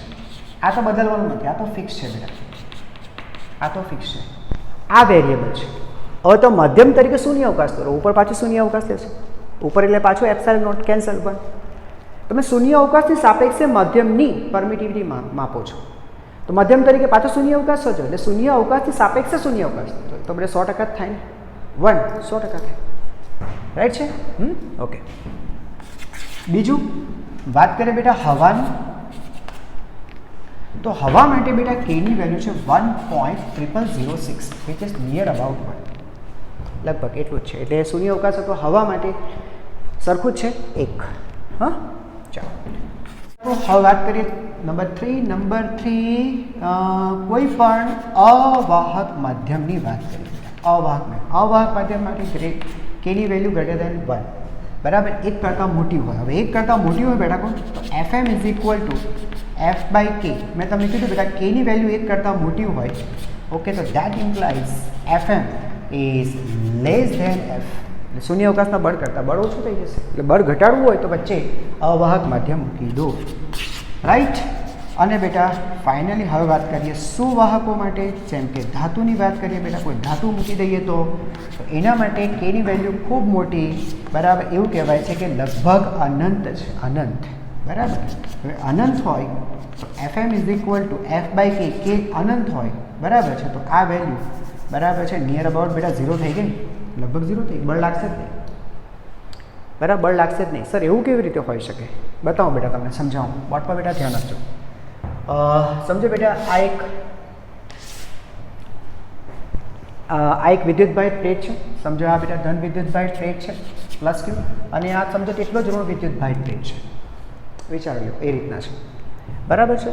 હવે તેમની વચ્ચે શું છે બેટા, આકર્ષણ થશે, કારણ કે વિજાતીય વિદ્યુત ભારો છે, બરાબર. અત્યારે વચ્ચે કંઈ નથી બેટા, માની લો કે વચ્ચે હવા અથવા શૂન્ય અવકાશ, બરાબર. તો આ એકબીજાને બેટા આકર્ષતા હશે આ રીતે, અને એ સ્થિતિમાં જે બળ છે એ બળ F છે. હવે હું તમને શું કહું બેટા, કે આમની વચ્ચે એક માધ્યમ મૂકી અને એ માધ્યમ તરીકે ધાતુ છે બેટા, ધાતુ, બરાબર, ધાતુ મૂકી દે, ધાતુ કે જેના માટે કેની વેલ્યુ કેટલી છે બેટા, ઇન્ફિનિટિવ છે, અનંત છે, રાઈટ. તો અહીંયા શું થાય છે, શું બેટા, ધન વિદ્યુતભાર ઋણ વિદ્યુતભાર, તમે ધાતુ મૂકી એટલે સીધા એકબીજા સાથે કનેક્ટ થઈ ગયા, જોડાઈ ગયા. તમને ખબર છે ધાતુમાં વિદ્યુતભાર ગતિ કરી શકે બેટા. હવે આ ગતિશીલ વિદ્યુતભાર જો ધાતુમાંથી પસાર થશે, ગતિશીલ છે ને બેટા, ઇલેક્ટ્રોન ગતિશીલ છે, ધાતુમાંથી પસાર થશે એટલે માઇનસ Q આ બાજુ આવી ગયો, ચાલો માઇનસ Q પ્લસ Q ને મળી ગયો, બરાબર, એટલે 0 થઈ ગયું, અને અહીંયાથી માઇનસ Q જતો જ રહ્યો એટલે 0 થઈ ગયું. એટલે નથી આની પર કોઈ વિદ્યુતભાર, નથી આની પર વિદ્યુતભાર, તો પછી બે વચ્ચે બળનો પ્રશ્ન નથી આવતો ને બાળકો. યસ, જો બાળકો હું તમને શું કહું છું, સાંભળો બેટા. ગુરુત્વાકર્ષણ બળની વાત કરીએ બેટા, તો ગુરુત્વાકર્ષણ બળ તમને ખબર છે એ ફક્ત અને ફક્ત આકર્ષણ પ્રકારે છે, બરાબર. જ્યારે વિદ્યુત બળની વાત કરીએ બેટા, તો તે આકર્ષણ, યસ, અને અપાકર્ષણ એમ બંને પ્રકારે છે, બરાબર. નિયમ તો બંને વર્ગ વ્યસ્તના છે, નિયમ તો બંને આ જ છે બેટા, વર્ગ વ્યસ્તના નિયમ જ છે, પણ ડિફરન્સ આટલો છે આનો છે. અને એની પાછળનું કારણ શું બેટા, એની પાછળનું કારણ છે ગુરુત્વાકર્ષણ બળ છે ને બેટા, એ દળ પર આધારિત છે. દળ ખાલી એક જ પ્રકારે હોય છે, પોઝિટિવ, એટલે બળ ફક્ત એક જ છે. જ્યારે વિદ્યુત બળ છે, E એટલે ઇલેક્ટ્રિક, હા બેટા, E એટલે વિદ્યુત ઇલેક્ટ્રિક બળ, બરાબર. એને માટે જવાબદાર છે વિદ્યુત ભાર. તમને ખબર છે બેટા, વિદ્યુત ભાર બે પ્રકારે છે, પોઝિટિવ અને નેગેટિવ. એટલે બળ પણ બેટા બે પ્રકારે છે, આકર્ષણ અને અપાકર્ષણ. શું ભણ્યા હતા બેટા, એક જેવા વિદ્યુત ભારો વચ્ચે, બરાબર છે, એક જેવા વિદ્યુત ભારો વચ્ચે અપાકર્ષણ અને વિજાતીય વિદ્યુત ભારો વચ્ચે આકર્ષણ. સમજાઈ ગયું? તો બેટા આની સાથે કુલમ્બનો નિયમ આપણો પૂરો થઈ જાય છે, બરાબર છે. હવે જો બાળકો સાંભળો, કુલમ્બનો નિયમ એ બળ પર આધારિત છે, એટલે બળનો નિયમ છે, રાઈટ. અને તમને ખબર છે બેટા, બળ એ સદિશ રાશિ છે, બરાબર ને બેટા. કુલમ્બનો નિયમ બળ પર આધારિત, બળ બેટા એ સદિશ રાશિ છે, સમજાય છે? તો બેટા આપણે કુલમ્બના નિયમનું સદિશ સ્વરૂપ શીખવું જોઈએ, કુલમ્બના નિયમનું સદિશ સ્વરૂપ શીખવું જોઈએ. એટલે બળને બેટા આપણે સદિશ સ્વરૂપે લખશું. અત્યાર સુધી આપણી પાસે ખાલી બળનું મૂલ્ય જ છે. શું મૂલ્ય છે બાળકો? શું મૂલ્ય છે કહેશો મને બેટા? એફ ઇઝ ઇક્વલ ટુ શું છે? કે ઇન્ટુ Q1 Q2 આ બળનો માન અને તેનો વર્ગ. આ જ છે ને બેટા? એટલે આપણી પાસે શું છે? ફક્ત બળનું મૂલ્ય. બરાબર છે? પણ તમને ખબર છે બેટા બળ સદિશ રાશિ છે, તો આપણે સદિશ સ્વરૂપે લાવવું પડશે અને દિશા પણ આપણે જોઈશે, એ પણ મહત્વની છે. તો હવે પછી ટોપિક છે આપણે કુલમ્બના નિયમનું સદિશ સ્વરૂપ. હવે આપણે જોઈએ કુલમ્બના નિયમનું સદિશ સ્વરૂપ.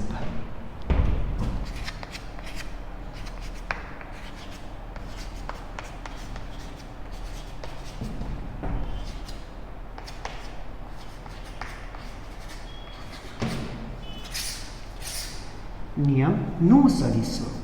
રાઈટ બાળકો? ચાલો કુલમ્બના નિયમનું સદિશ સ્વરૂપ. રાઈટ બેટા? ઓકે. સમ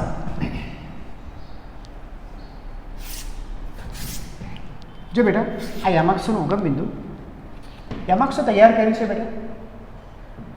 માની લો કે બેટા આ છે એક્સ અક્ષ, વાય અક્ષ અને આ છે ઝેડ અક્ષ. રાઈટ? આ રીતના છે. બે વિદ્યુત ભાર છે બેટા Q1 અને Q2 જેમના સ્થાન સદિશ આ રીતના અનુક્રમે સદિશ R1 અને સદિશ R2 છે. રાઈટ બેટા? ઓકે. એક મિનિટ. એક સદિશ તૈયાર કરીએ Q1 થી Q2 ની દિશામાંનો સદિશ. જો બેટા Q1 થી Q2 ની દિશામાંનો સદિશ તૈયાર કરીએ. બેટા નામ આપીએ સદિશ R21. R21 બેટા શું થશે? જોજો સીધી વસ્તુ છે બેટા. R21 થશે R2 માઇનસ સદિશ R2 માઇનસ સદિશ R1. આ થશે. કઈ રીતે? જો બેટા સાંભળજો. જો આને આપણે શું નામ આપ્યું બેટા? સદિશ R21 નામ આપ્યું.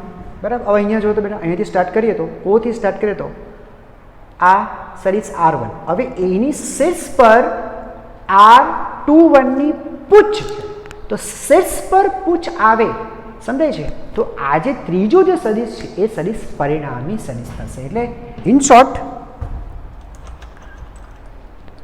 આ બેટા પહેલો સદિશ, આ બીજો સદિશ અને આ થશે પરિણામી સદિશ. રાઈટ બેટા? એટલે કહેવા માંગુ છું કંઈક આ રીતના. સાંભળજો બેટા, હું તમને આ રીતે કંઈક કહેવા માંગુ છું. એક મિનિટ.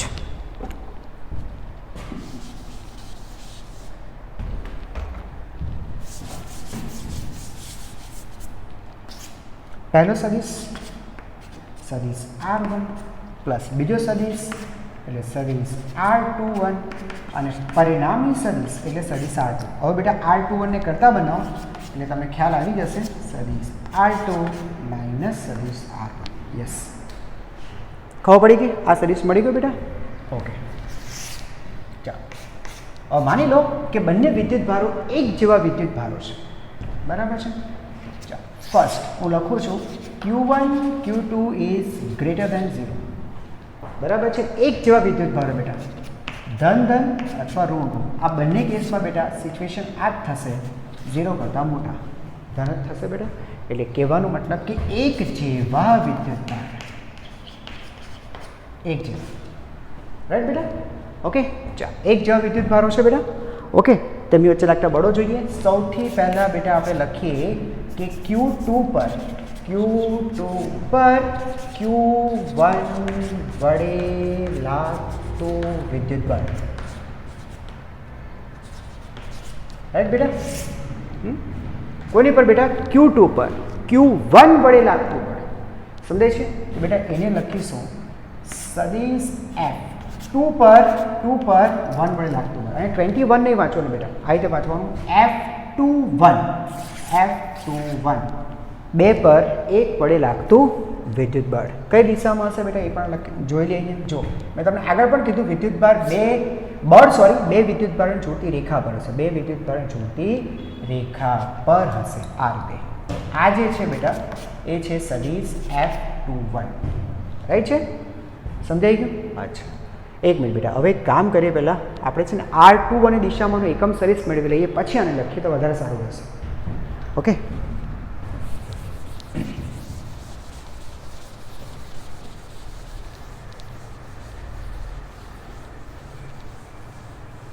જોજો બાળકો, આ મેળવ રાઈટ જ છે બરાબર. હવે બેટા આપણે કામ કરીએ, R21ની દિશામાંનો એકમ સદિશ મેળવી લઈએ, જરૂર પડશે એટલા માટે.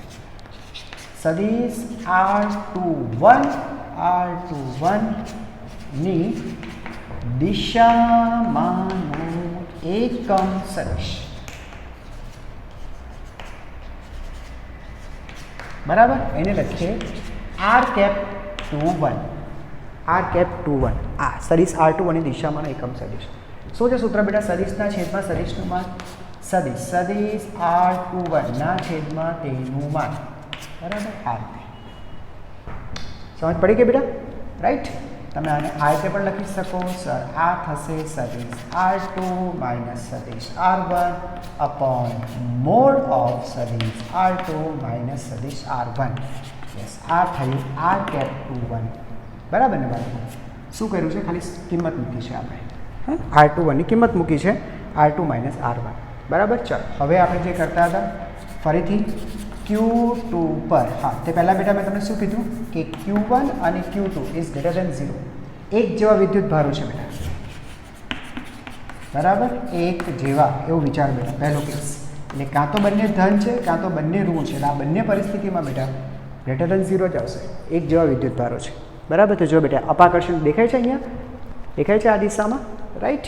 ચાલો તો આપણે લખીએ Q2 પર Q1 વડે લાગતો વિદ્યુત બળ. ચાલો લખીએ બેટા સદિશ F21 ઇઝ ઇક્વલ ટુ, પહેલાં મૂલ્ય લખી દઈએ બીજી વાત પછી, કે પહેલો વિદ્યુત ભાર Q1, બીજો વિદ્યુત ભાર Q2 ભાગ્યા બે વચ્ચેનું અંતર. બેટા 1 અને 2 વચ્ચેનું અંતર એટલે સદિશ R21નું માન અને તેનો વર્ગ બરાબર. અંતર એટલે બેટા સદિશનું માન અને નિયમ પ્રમાણે વર્ગના વ્યસ્ત પ્રમાણમાં છે એટલે વર્ગ કરશું બરાબર. તો સર આ તો થયું મૂલ્ય, સદિશનું મૂલ્ય. સદિશની દિશા કઈ? તો જો બેટા સદિશની દિશા સદિશ R21ની દિશામાં છે એટલે અહીંયા લખી દઈએ R21. ખબર પડી બેટા? સદિશ આ રીતે જ લખાય. સદિશ બરાબર સદિશનું માન ગુણ્યા સદિશની દિશામાંનો એકમ સદિશ. આ તો બહુ જૂની વસ્તુ થઈ ગઈ.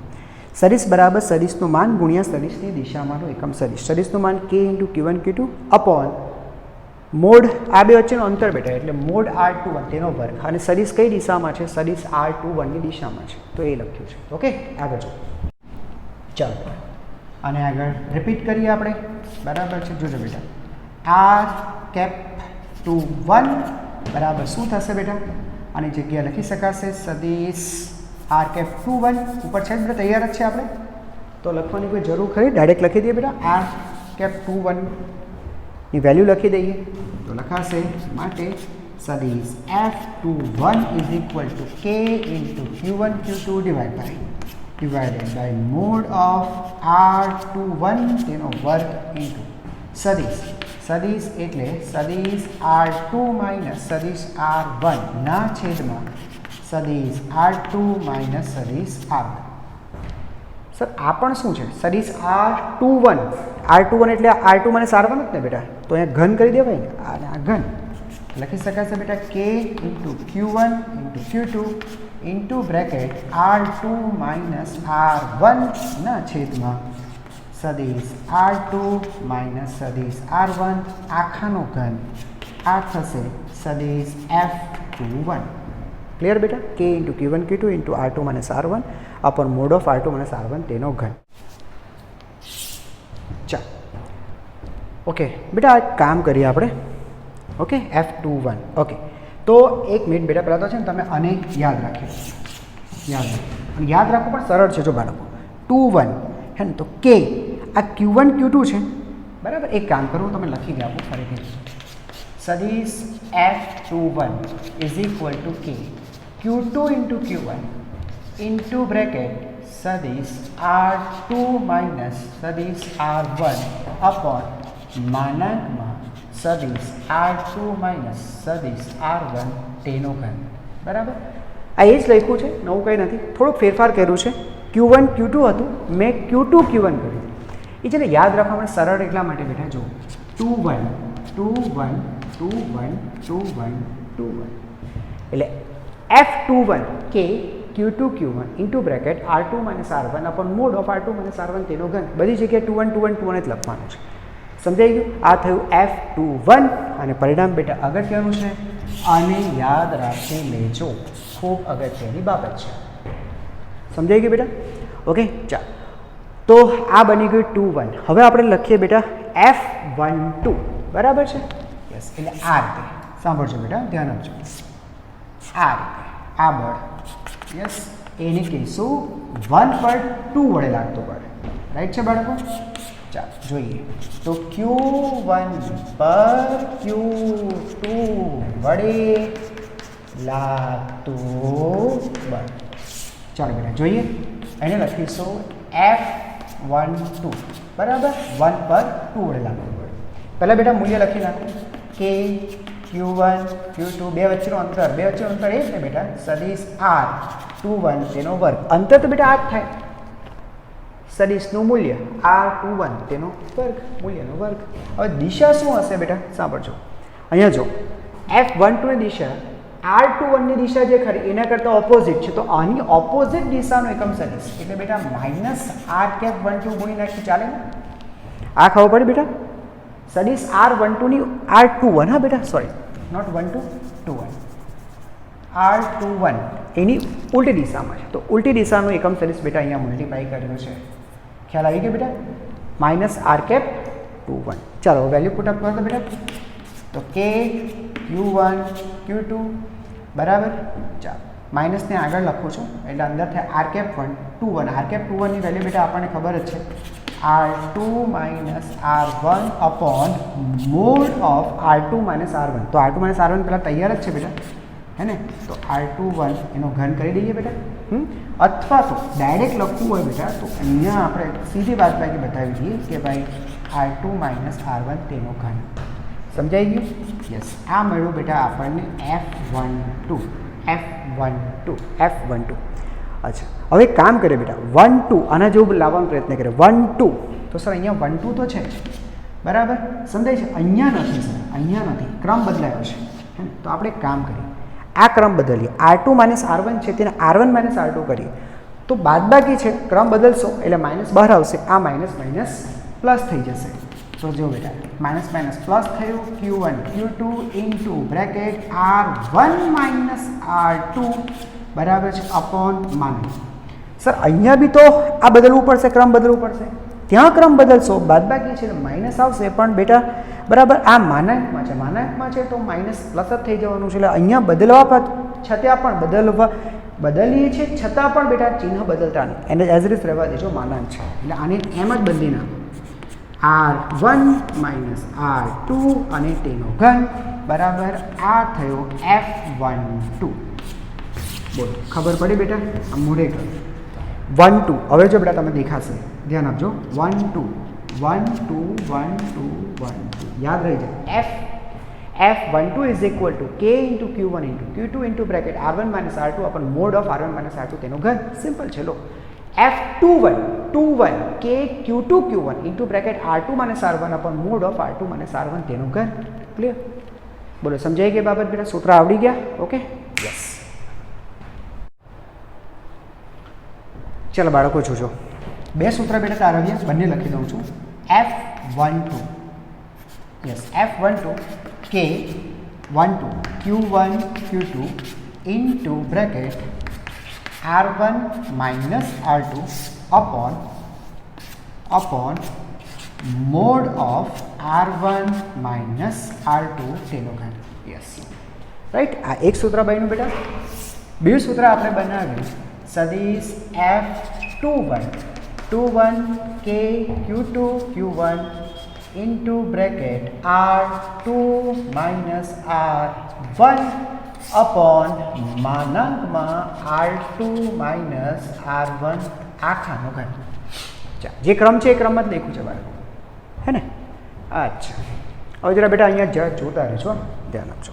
અચ્છા, જોજો બેટા, કે Q1 Q2 ચાલે ને બેટા? અહીંયા 2 1 હોય તો 1 2 કરે ને, ગુણાકારમાં તો ક્રમનો નિયમ બરાબર છે, મહત્વનો નથી, આગળ પાછળ કરી શકાશે બેટા.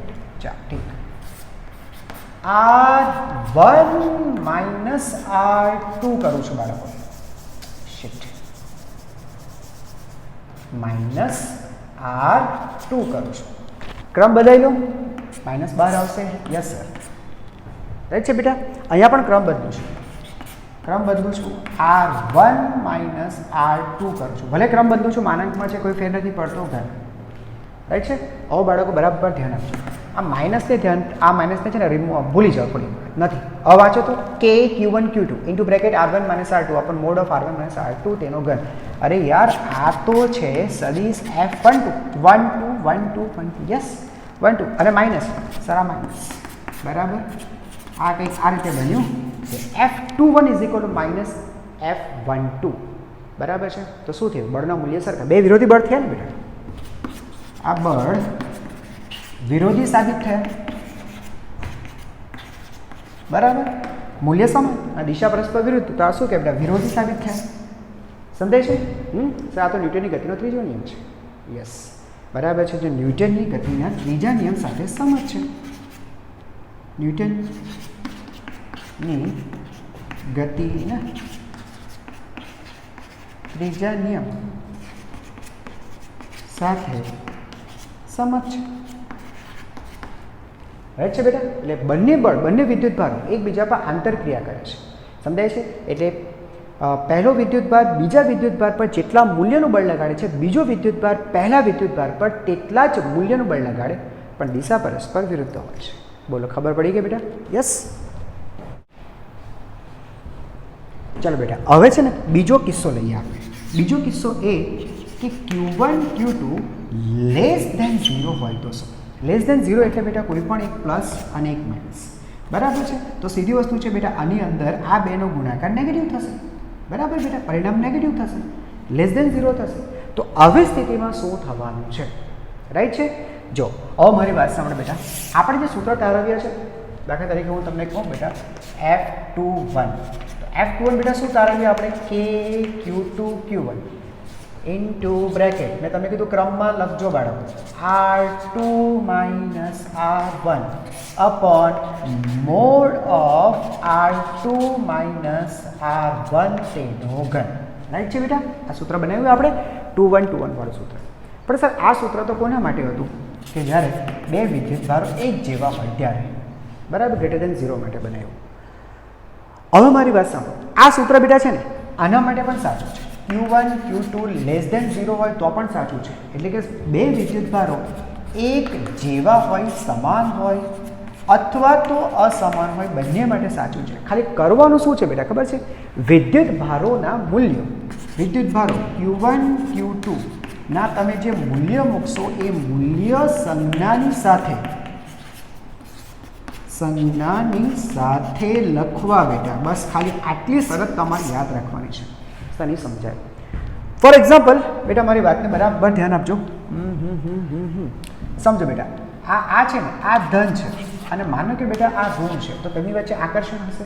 હવે આકર્ષણ હોય તો બેટા આ બળ આ તરફ હશે કે નહીં? હા કે ના બોલો? હા કે ના બોલો બેટા? આ તરફ હશે બાળકો, હે ને? આ બળ બેટા આ તરફ હશે, રાઈટ? અચ્છા, એટલે બળનું મૂલ્ય તો એ જ થવાનું છે, ખાલી દિશા બેટા વિપરીત થશે. દિશા વિપરીત એટલે R21 ની ઓપોઝિટ થશે ને, રાઈટ છે? ઓકે, એટલે આ જે આવે તો સર નેગેટિવ બનાવી આપો ને, આ જે હતું F21 નું નેગેટિવ બનાવી આપો, રાઈટ છે? રાઈટ, એટલે આ જે બળ છે શું છે સર? આ જે તમારું બળ છે F21 હતું તો F21 જ છે પણ નેગેટિવ છે. અચ્છા, તો સર જો આ શરત આમાં ચાલશે. જો બેટા શું કહું છું? Q1 Q2 ના મૂલ્ય સંજ્ઞાની સાથે લખવા. અચ્છા, હું છે ને બેટા Q1 Q2 લખીશ ને તો જો Q2, તો સર Q2 મારો શું છે? Q2 મારો માઇનસ, આ માઇનસ. Q1 શું છે? Q1 પ્લસ, રાઈટ છે બેટા? હવે એક ધન એક ઋણ, તો આ ગુણાકાર બેટા માઇનસ બહાર આવશે કે નહીં? હા, પરિણામે બેટા અહીંયા માઇનસ બહાર આવશે કે નહીં? આ માઇનસ બહાર આવી જાય હે ને, તો આ શું થઈ ગયું તમારો F21 અને માઇનસ બહાર, તો F21 માઇનસ બહાર. બોલો, ખબર પડી ગઈ હે ને? એટલે સૂત્ર તમારે નવા બનાવવાની જરૂર નથી બેટા, સૂત્ર એક જ યાદ રાખો, F21 યાદ રાખો, 21 કે Q21 F21 2 અને 1, 2 પછી 1, તો તો કે Q2Q1 into bracket R2 minus R1 upon mode of R2 minus R1 તેનો ઘન. આ સૂત્ર યાદ રાખવાનું. ખાલી શું કરવાનું બેટા, જે પણ સૂત્ર છે સૂત્રની અંદર વિદ્યુત ભારોના તમે મૂલ્ય મૂકશો, મૂલ્ય સંજ્ઞા સાથે લખો, બરાબર, એટલે ઓટોમેટિકલી બેટા તમારો જવાબ આવી જશે. બરાબર છે. ચાલો હજુ તમને બેટા ઓર એક રિપીટ કરાવો, રિવિઝન જેવું કરાવી દઉં 2 1 સાથે. F12 તમે સમાન માટે શીખ્યા છો એ લખી નાખો જોઈએ. કે Q1 12 બરાબર R1 minus R2 upon mode of R1 minus R2 તેનો ઘન. આ હતું ને બેટા. હવે જો બેટા અહીંયા વિજાતીય હોય હે ને, તો આ દિશામાં આવે કે નહીં આવે? હા કે ના બોલ બેટા? હે ને, આ રીતના થાય કે નહીં બાળકો? બોલો. થાય ને બાળકો? હે ને, આ રીતે આ જેમ આમ હતું તેમ આમ થાય. બરાબર, એટલે F12 નો ઓપોઝિટ એટલે માઇનસ ખાલી થવો છે ને, આમાં માઇનસ સિગ્નલ જોવે ને તમારે. તો બેટા આ શું છે? Q1 શું છે? ધન. Q2 શું છે? ઋણ. પ્લસ માઇનસ માઇનસ આવી ગયું -12. આ થઈ ગયું F12 માઇનસ. સમજાઈ ગયું? બસ. તો આની સાથે આપણો કુલમ્બના નિયમનું સદિશ સ્વરૂપ પૂરો થઈ ગયું. બરાબર છે. આ આખી થિયરીનું બેટા ખાલી એક જ તાત્પર્ય તમારે યાદ રાખવાનું છે, એક સૂત્ર ખાલી યાદ રાખવાનું છે, અને તે સૂત્ર છે બેટા, ફરીથી એકવાર લખું છું, F21 is equal to K into Q2 Q1 into bracket R2 minus R1 upon mode of R2 minus R1 આખાનો ઘન. આ સૂત્ર ખાલી યાદ રાખો બેટા. આ એક જ સૂત્ર, 1 2 પણ યાદ રાખો, 1 એક યાદ રાખો બસ. Q2 Q1 અને સાથે શરત યાદ રાખો બસ. આટલી બે વસ્તુ ખાલી તમે યાદ રાખશો ને બેટા, એક આ અને આ, બરાબર, સદિશ સ્વરૂપ તમને આવડી ગયું. ક્લિયર થઈ ગયું? તો આની સાથે કુલમ્બના નિયમનું સદિશ સ્વરૂપ પણ પૂરું થાય છે. હવે બેટા આપણે કુલમ્બના નિયમ પર આધારિત એક બે દાખલા શીખીએ. Okay, let's see. ચાલો બાળકો, પ્રશ્ન વાંચો. શું કહે છે? તાંબાના દરેક 1 ગ્રામ દળના 2 ગોળાઓ એકબીજાથી 1 મીટર અંતરે રાખેલા છે. ઓકે બેટા, તાંબાના 2 ગોળાઓ છે, આ રીતના 2 ગોળાઓ છે, 1 ગ્રામ દળના, બરાબર, અને એકબીજાથી 1 મીટર અંતર રાખેલા છે. જો તેમાં પ્રોટોનની સંખ્યા કરતાં ઇલેક્ટ્રોનની સંખ્યા 1% જેટલી ઓછી હોય. મજા આવી?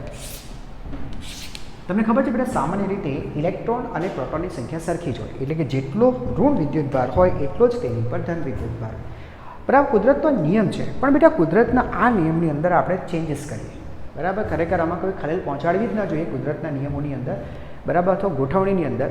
પણ જો વિચારો તો ખરા કે એવું જો કરીએ તો શું થાય? એ કહે છે વધારે કંઈ નહીં, તમારે ચેન્જીસ કરવાના છે ખાલી 1%. પ્રોટોનની સંખ્યા, બરાબર છે, પ્રોટોનની સંખ્યા કરતાં ઇલેક્ટ્રોનની સંખ્યા 1% જેટલી ઓછી. ઇલેક્ટ્રોન બેટા ઓછા છે એટલે વસ્તુ ધન વિદ્યુતભારિત થશે. સમજાય છે? હવે સીધી વસ્તુ છે બેટા, આની પર ઇલેક્ટ્રોન ઓછા છે, ઇલેક્ટ્રોન ઓછા છે તો આ થશે ધન વિદ્યુતભારિત. સેમ વસ્તુ બેટા આના પર બી એ જ વસ્તુ કીધી છે, ધન. બરાબર છે. તો અહીંયા કંઈક વિદ્યુતભાર છે, આને પણ કંઈક વિદ્યુતભાર છે, તો બે વિદ્યુતભારો વચ્ચે સીધી વસ્તુ છે બેટા, કુલમ્બ અપાકર્ષણ બળ લાગવાનું જ છે. આ બળ હશે જ. બસ સુધી કાઢો તે બળ કેટલું છે. તો સૌથી પહેલાં તમારે શોધવું પડશે બેટા વિદ્યુતભાર કેટલો છે. વિદ્યુતભાર કે 1 ગ્રામ દળની ગોળી પર કેટલો વિદ્યુતભાર આવે, સમજાય છે? એ પછીની વાત. પહેલાં એક કામ કરો, તમારે છે ને તાંબાની ગોળી છે ને બેટા, યસ, તાંબા એટલે કોપર, કોપરની વાત કરી છે ને, યસ. તો પહેલાં એક કામ કરો બેટા, કોપરના એક પરમાણુ પરનો ચોખ્ખો વિદ્યુતભાર કાઢો. બરાબર ધ્યાન આપજો બેટા. કોપર પરમાણુ પરનો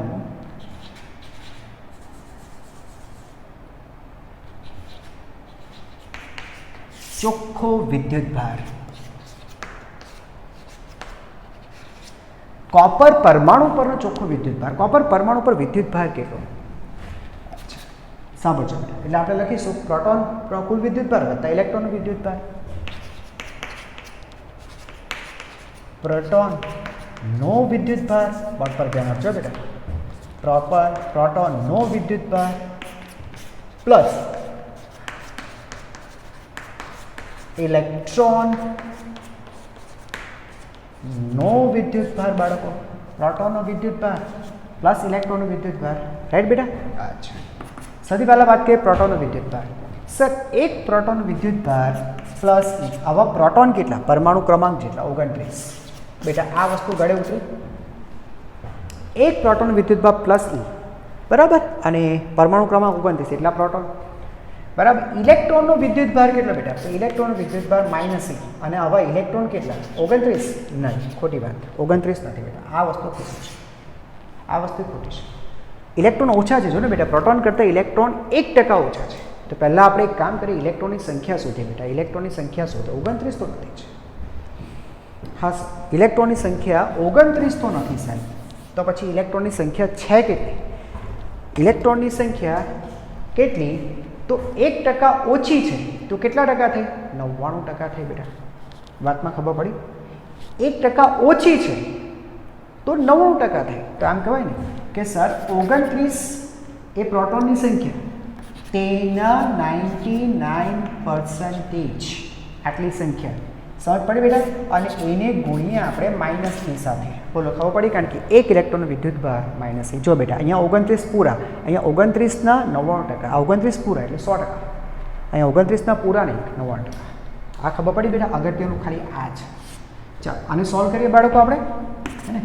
તો 29E બેટા કોમન કાઢી શકાશે. અહીંયા કઈ વસ્તુ નથી, 1. અહીંયા બેટા માઇનસ રહેશે, પ્લસ માઇનસ માઇનસ. 29E તો નીકળી ગયા, 99. અને બેટા ટકા, આ જે સાઇન રિમૂવ કરીએ, આ ટકાવાળી જે સાઇન છે, ચિહ્ન છે ને, રિમૂવ કરવા માટે 100 વડે ભાગી નાખવા પડશે, બરાબર. ચાલો બેટા, 29E, બરાબર. ડાયરેક્ટ લખીએ બેટા, 100માંથી આ 100 -99 એટલે 1 ભાગ્યા 100, બરાબર, એટલે 0.29E. એની વેલ્યુ બેટા પુટઅપ કરી નાખીએ, 1.6 × 10⁻⁻19 કુલમ. બસ. તો આ રીતે બેટા તમને મળી જશે કોપર પરમાણુ પરનું ચોખ્ખું વિદ્યુતભાર. અહીંયા સુધી ખબર પડી ગઈ? યસ. ચાલો બાળકો, જો બાળકો હવે એક કામ કરશું બેટા, 1 ગ્રામમાં કોપર પરમાણુ કેટલા હોય તે નક્કી કરશું. 1 ગ્રામ દળની ગોળીમાં અથવા ગોળીમાં કોપર પરમાણુઓની સંખ્યા જોઈશું, બરાબર. સંખ્યા નક્કી કરીશું, બરાબર. બરાબર બેટા, ખ્યાલ આવી ગયો? કે તો નક્કી કરશું. જો બેટા, એને છે ને લખ્યું છે, કોપર માટે લખ્યું છે બેટા, કે કોપરનો જે અણુભાર છે એ 63.5 ગ્રામ પ્રતિ મોલ છે, બરાબર. 63.5 ગ્રામ પ્રતિ મોલ. રકમ જોઈ લો બેટા, આગળ થોડુંક વિડીયો એવું તો આગળ લઈ જાઓ અને ચેક કરો. 63.5 ગ્રામ પ્રતિ મોલ, બરાબર બેટા. તો આમ લખી શકાય કે સર 63.5 ગ્રામ હોય એટલે 1 મોલ અથવા તો 6.023 × 10⁻23 પરમાણુ હોય. પ્રોબ્લેમ હોય તો બોલજો. આટલા ગ્રામે આટલા પરમાણુ છે. તો સર આપણી પાસે તો ખાલી 1 ગ્રામ છે. તો 1 ગ્રામમાં પરમાણુની સંખ્યા કેટલી? તો 1 ગ્રામમાં પરમાણુની સંખ્યા જે પણ આવે n કેટલી થશે બેટા? 6.023 × 10⁻23 બરાબર ના છેદમાં 63.5. આ બધા સૂત્રો બેટા એકમ સરખા કરવાના, બરાબર. ગ્રામ છે તો ગ્રામ કરવાના. તો આટલા પરમાણુ થયા. હવે સર એક પરમાણુ પરનો વિદ્યુતભાર મને ખબર છે, તો આટલા પરમાણુ પરનો વિદ્યુતભાર મળી જશે. લખી શકાશે આથી 1 ગ્રામ દળની ગોળી પરનો કુલ વિદ્યુતભાર કેટલો થશે બાળકો? તો કુલ વિદ્યુતભાર 1 પર, અહીંયા જે પણ આવશે બેટા હું લખું છું x કુલમ, તો 1 પર x કુલમ અને છે કેટલા બેટા? n. બોલો, ખબર પડી બેટા? અહીંયાથી વેલ્યુ પુટઅપ કરી નાખતો તમને મળી જશે તેનો આન્સર, બરાબર છે. અને હું આન્સર લખું છું, 1 મિનિટ. સી બાળકો, આ જે આન્સર છે એ છે 1.74 × 10⁻15 ન્યૂટન. યસ, આ બળનું તમારું મૂલ્ય આવશે. જો બેટા 10⁻15 ન્યૂટન, આ બળની બહુ મોટી વેલ્યુ છે, સમજાય છે. અને તેમાં અને આ બળ પણ કોની વચ્ચે લાગે છે? ખાલી 1 ગ્રામ દળની 2 ગોળી. 1 ગ્રામ દળની ગોળી એટલે કદાચ બેટા આપણા હાથમાંથી પડી જાય ને તો એને શોધવું મુશ્કેલ થઈ જાય, એટલી નાની 2 ગોળી થાય, સમજાય છે બેટા. હવે એની ઉપર ખાલી 1% જો પ્રોટોન કરતાં ઇલેક્ટ્રોન ઓછા હોય તો આટલું બધું બળ લાગે છે, સમજાય છે. આ ગોળીઓને કોઈ પણ રીતે આપણે ભેગી ન કરી શકીએ. ખાલી 1 ગ્રામ દળની ગોળીઓને એટલું જબરદસ્ત એમની વચ્ચે કુલમ અપાકર્ષણ બળ લાગશે, સમજાય છે? એટલે બહુ મોટી મોટી ધાતુ નથી લીધી, ખાલી 1 ગ્રામ દળની 2 ગોળીઓ, એને ભેગી ન કરી શકાય જો એમની પર 1% જો ઇલેક્ટ્રોન ઓછા થાય તો. સમજાય છે? એટલા માટે જ કુદરતે દરેક વસ્તુ પર વિદ્યુત ભાર એક સરખો જ રાખ્યો છે, એટલે કે વિદ્યુતની દ્રષ્ટિએ તટસ્થ જ રાખ્યો છે, નહીં તો એ લોકો ભેગા થઈ શકશે જ નહીં. ખબર પડે છે? સમજાય છે? એટલે વિદ્યુત બળ બહુ મોટી વિદ્યુત બળ એ ગુરુત્વાકર્ષણ બળ કરતાં બેટા બહુ એટલે ખૂબ મોટું, ઘણું કેટલાય ઘણું મોટું બળ છે. સમજાઈ ગયું? ઓકે. તો આની સાથે બેટા આપણે શું છે, સાથે દાખલાઓ સાથે સાથે આપણે કુદરતને પણ સમજીએ છીએ કે શા માટે વસ્તુ પર વિદ્યુત ભાર નથી હોતો, અથવા તો જેટલો ધન એટલો જ ઋણ શા માટે હોય. જો ખાલી 1% ડિફરન્સ લાવીએ તો બી આટલી મોટો ફરક પડી જાય છે. ઓકે. ઓર એક દાખલો જોઈએ. ચાલો બેટા આગળનો એક પ્રશ્ન જોઈએ. એક પદાર્થ પર ક્યુ જેટલો વિદ્યુત ભાર પાથરેલો છે. કોઈ એક પદાર્થ છે.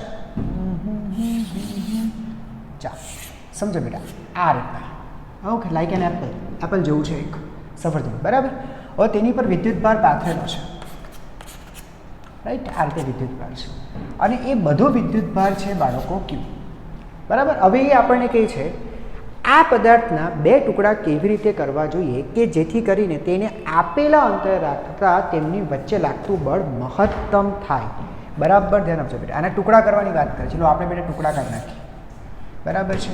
ચાલો તો સમજો બેટા આ એક ટુકડો, બરાબર, અને આ બીજો ટુકડો. 2 ટુકડા કર્યા, બરાબર. પહેલો અને બીજો ટુકડો. સમજાય છે? તો તમારો જે વિદ્યુત ભાર છે એ તો વહેંચાઈ ગયો હશે કે નહીં બેટા?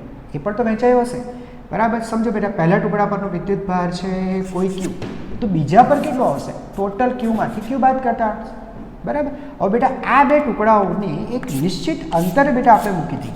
લો આ અંતરે આપણે મૂકીએ તો બેટા સીધી વસ્તુ છે. આની પર પણ કંઈક વિદ્યુત ભાર છે, આની પર પણ કંઈ વિદ્યુત ભાર છે, તો આમની વચ્ચે શું લાગશે બેટા? બળ લાગશે, કુલંબ બળ લાગશે. સમજાય છે? બસ આપણને એ જ કીધું કે આ વિદ્યુત ભારનું તમે વિભાજન, આ જે ક્યુ છે ને બેટા આ ક્યુ, એવું તમે વિભાજન, ટુકડા કરવા એટલે ક્યુનું વિભાજન તમે કેવી રીતે કરશો કે જેથી આ જે બળ છે અહીંયા છે બેટા, આ બળ મેક્સિમમ બળ લાગવું જોઈએ, મહત્તમ બળ વર્તાવવું જોઈએ. બોલો ખબર પડી ગઈ? તો બેટા એક પદાર્થ છે, એ પદાર્થ પર ક્યુ વિદ્યુત ભાર છે, તેના 2 ટુકડા તમે કેવી રીતે કરશો કે જેથી આપેલા અંતરે આ 2 વિદ્યુત ભારને રાખતા તેમની વચ્ચે લાગતું બળ મહત્તમ થાય. રાઈટ બેટા? ચાલો એટલે મીન્સ તમારે બેટા છે ને ક્યુ શોધવાનું થયું, રાઈટ છે? ઓકે ચાલો ઠીક છે ઠીક છે ઠીક છે ઠીક છે. ચલો બેટા બળ તો શોધીએ. બળ કેટલું લાગે છે તો જોઈએ પહેલાં.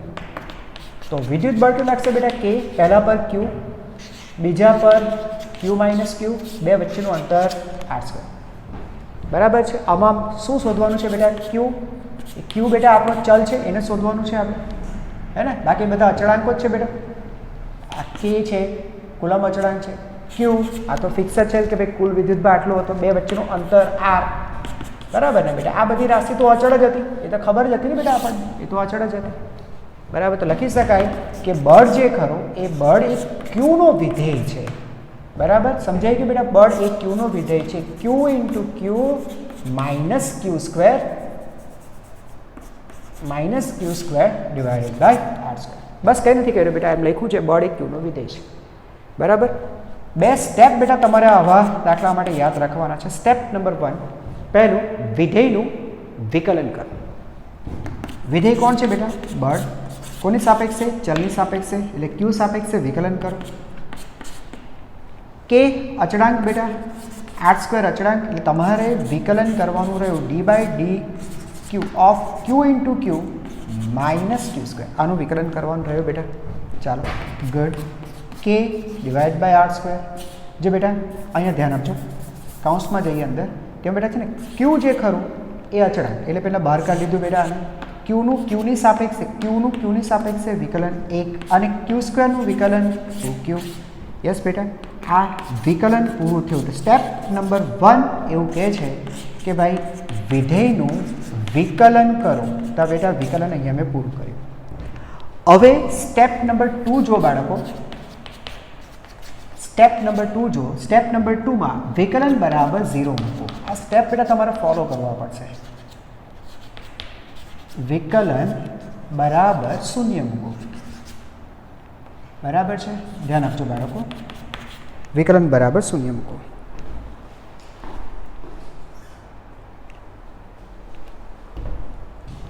તો લખીશું બરાબર k/r², q Q minus 2q is equal two 0.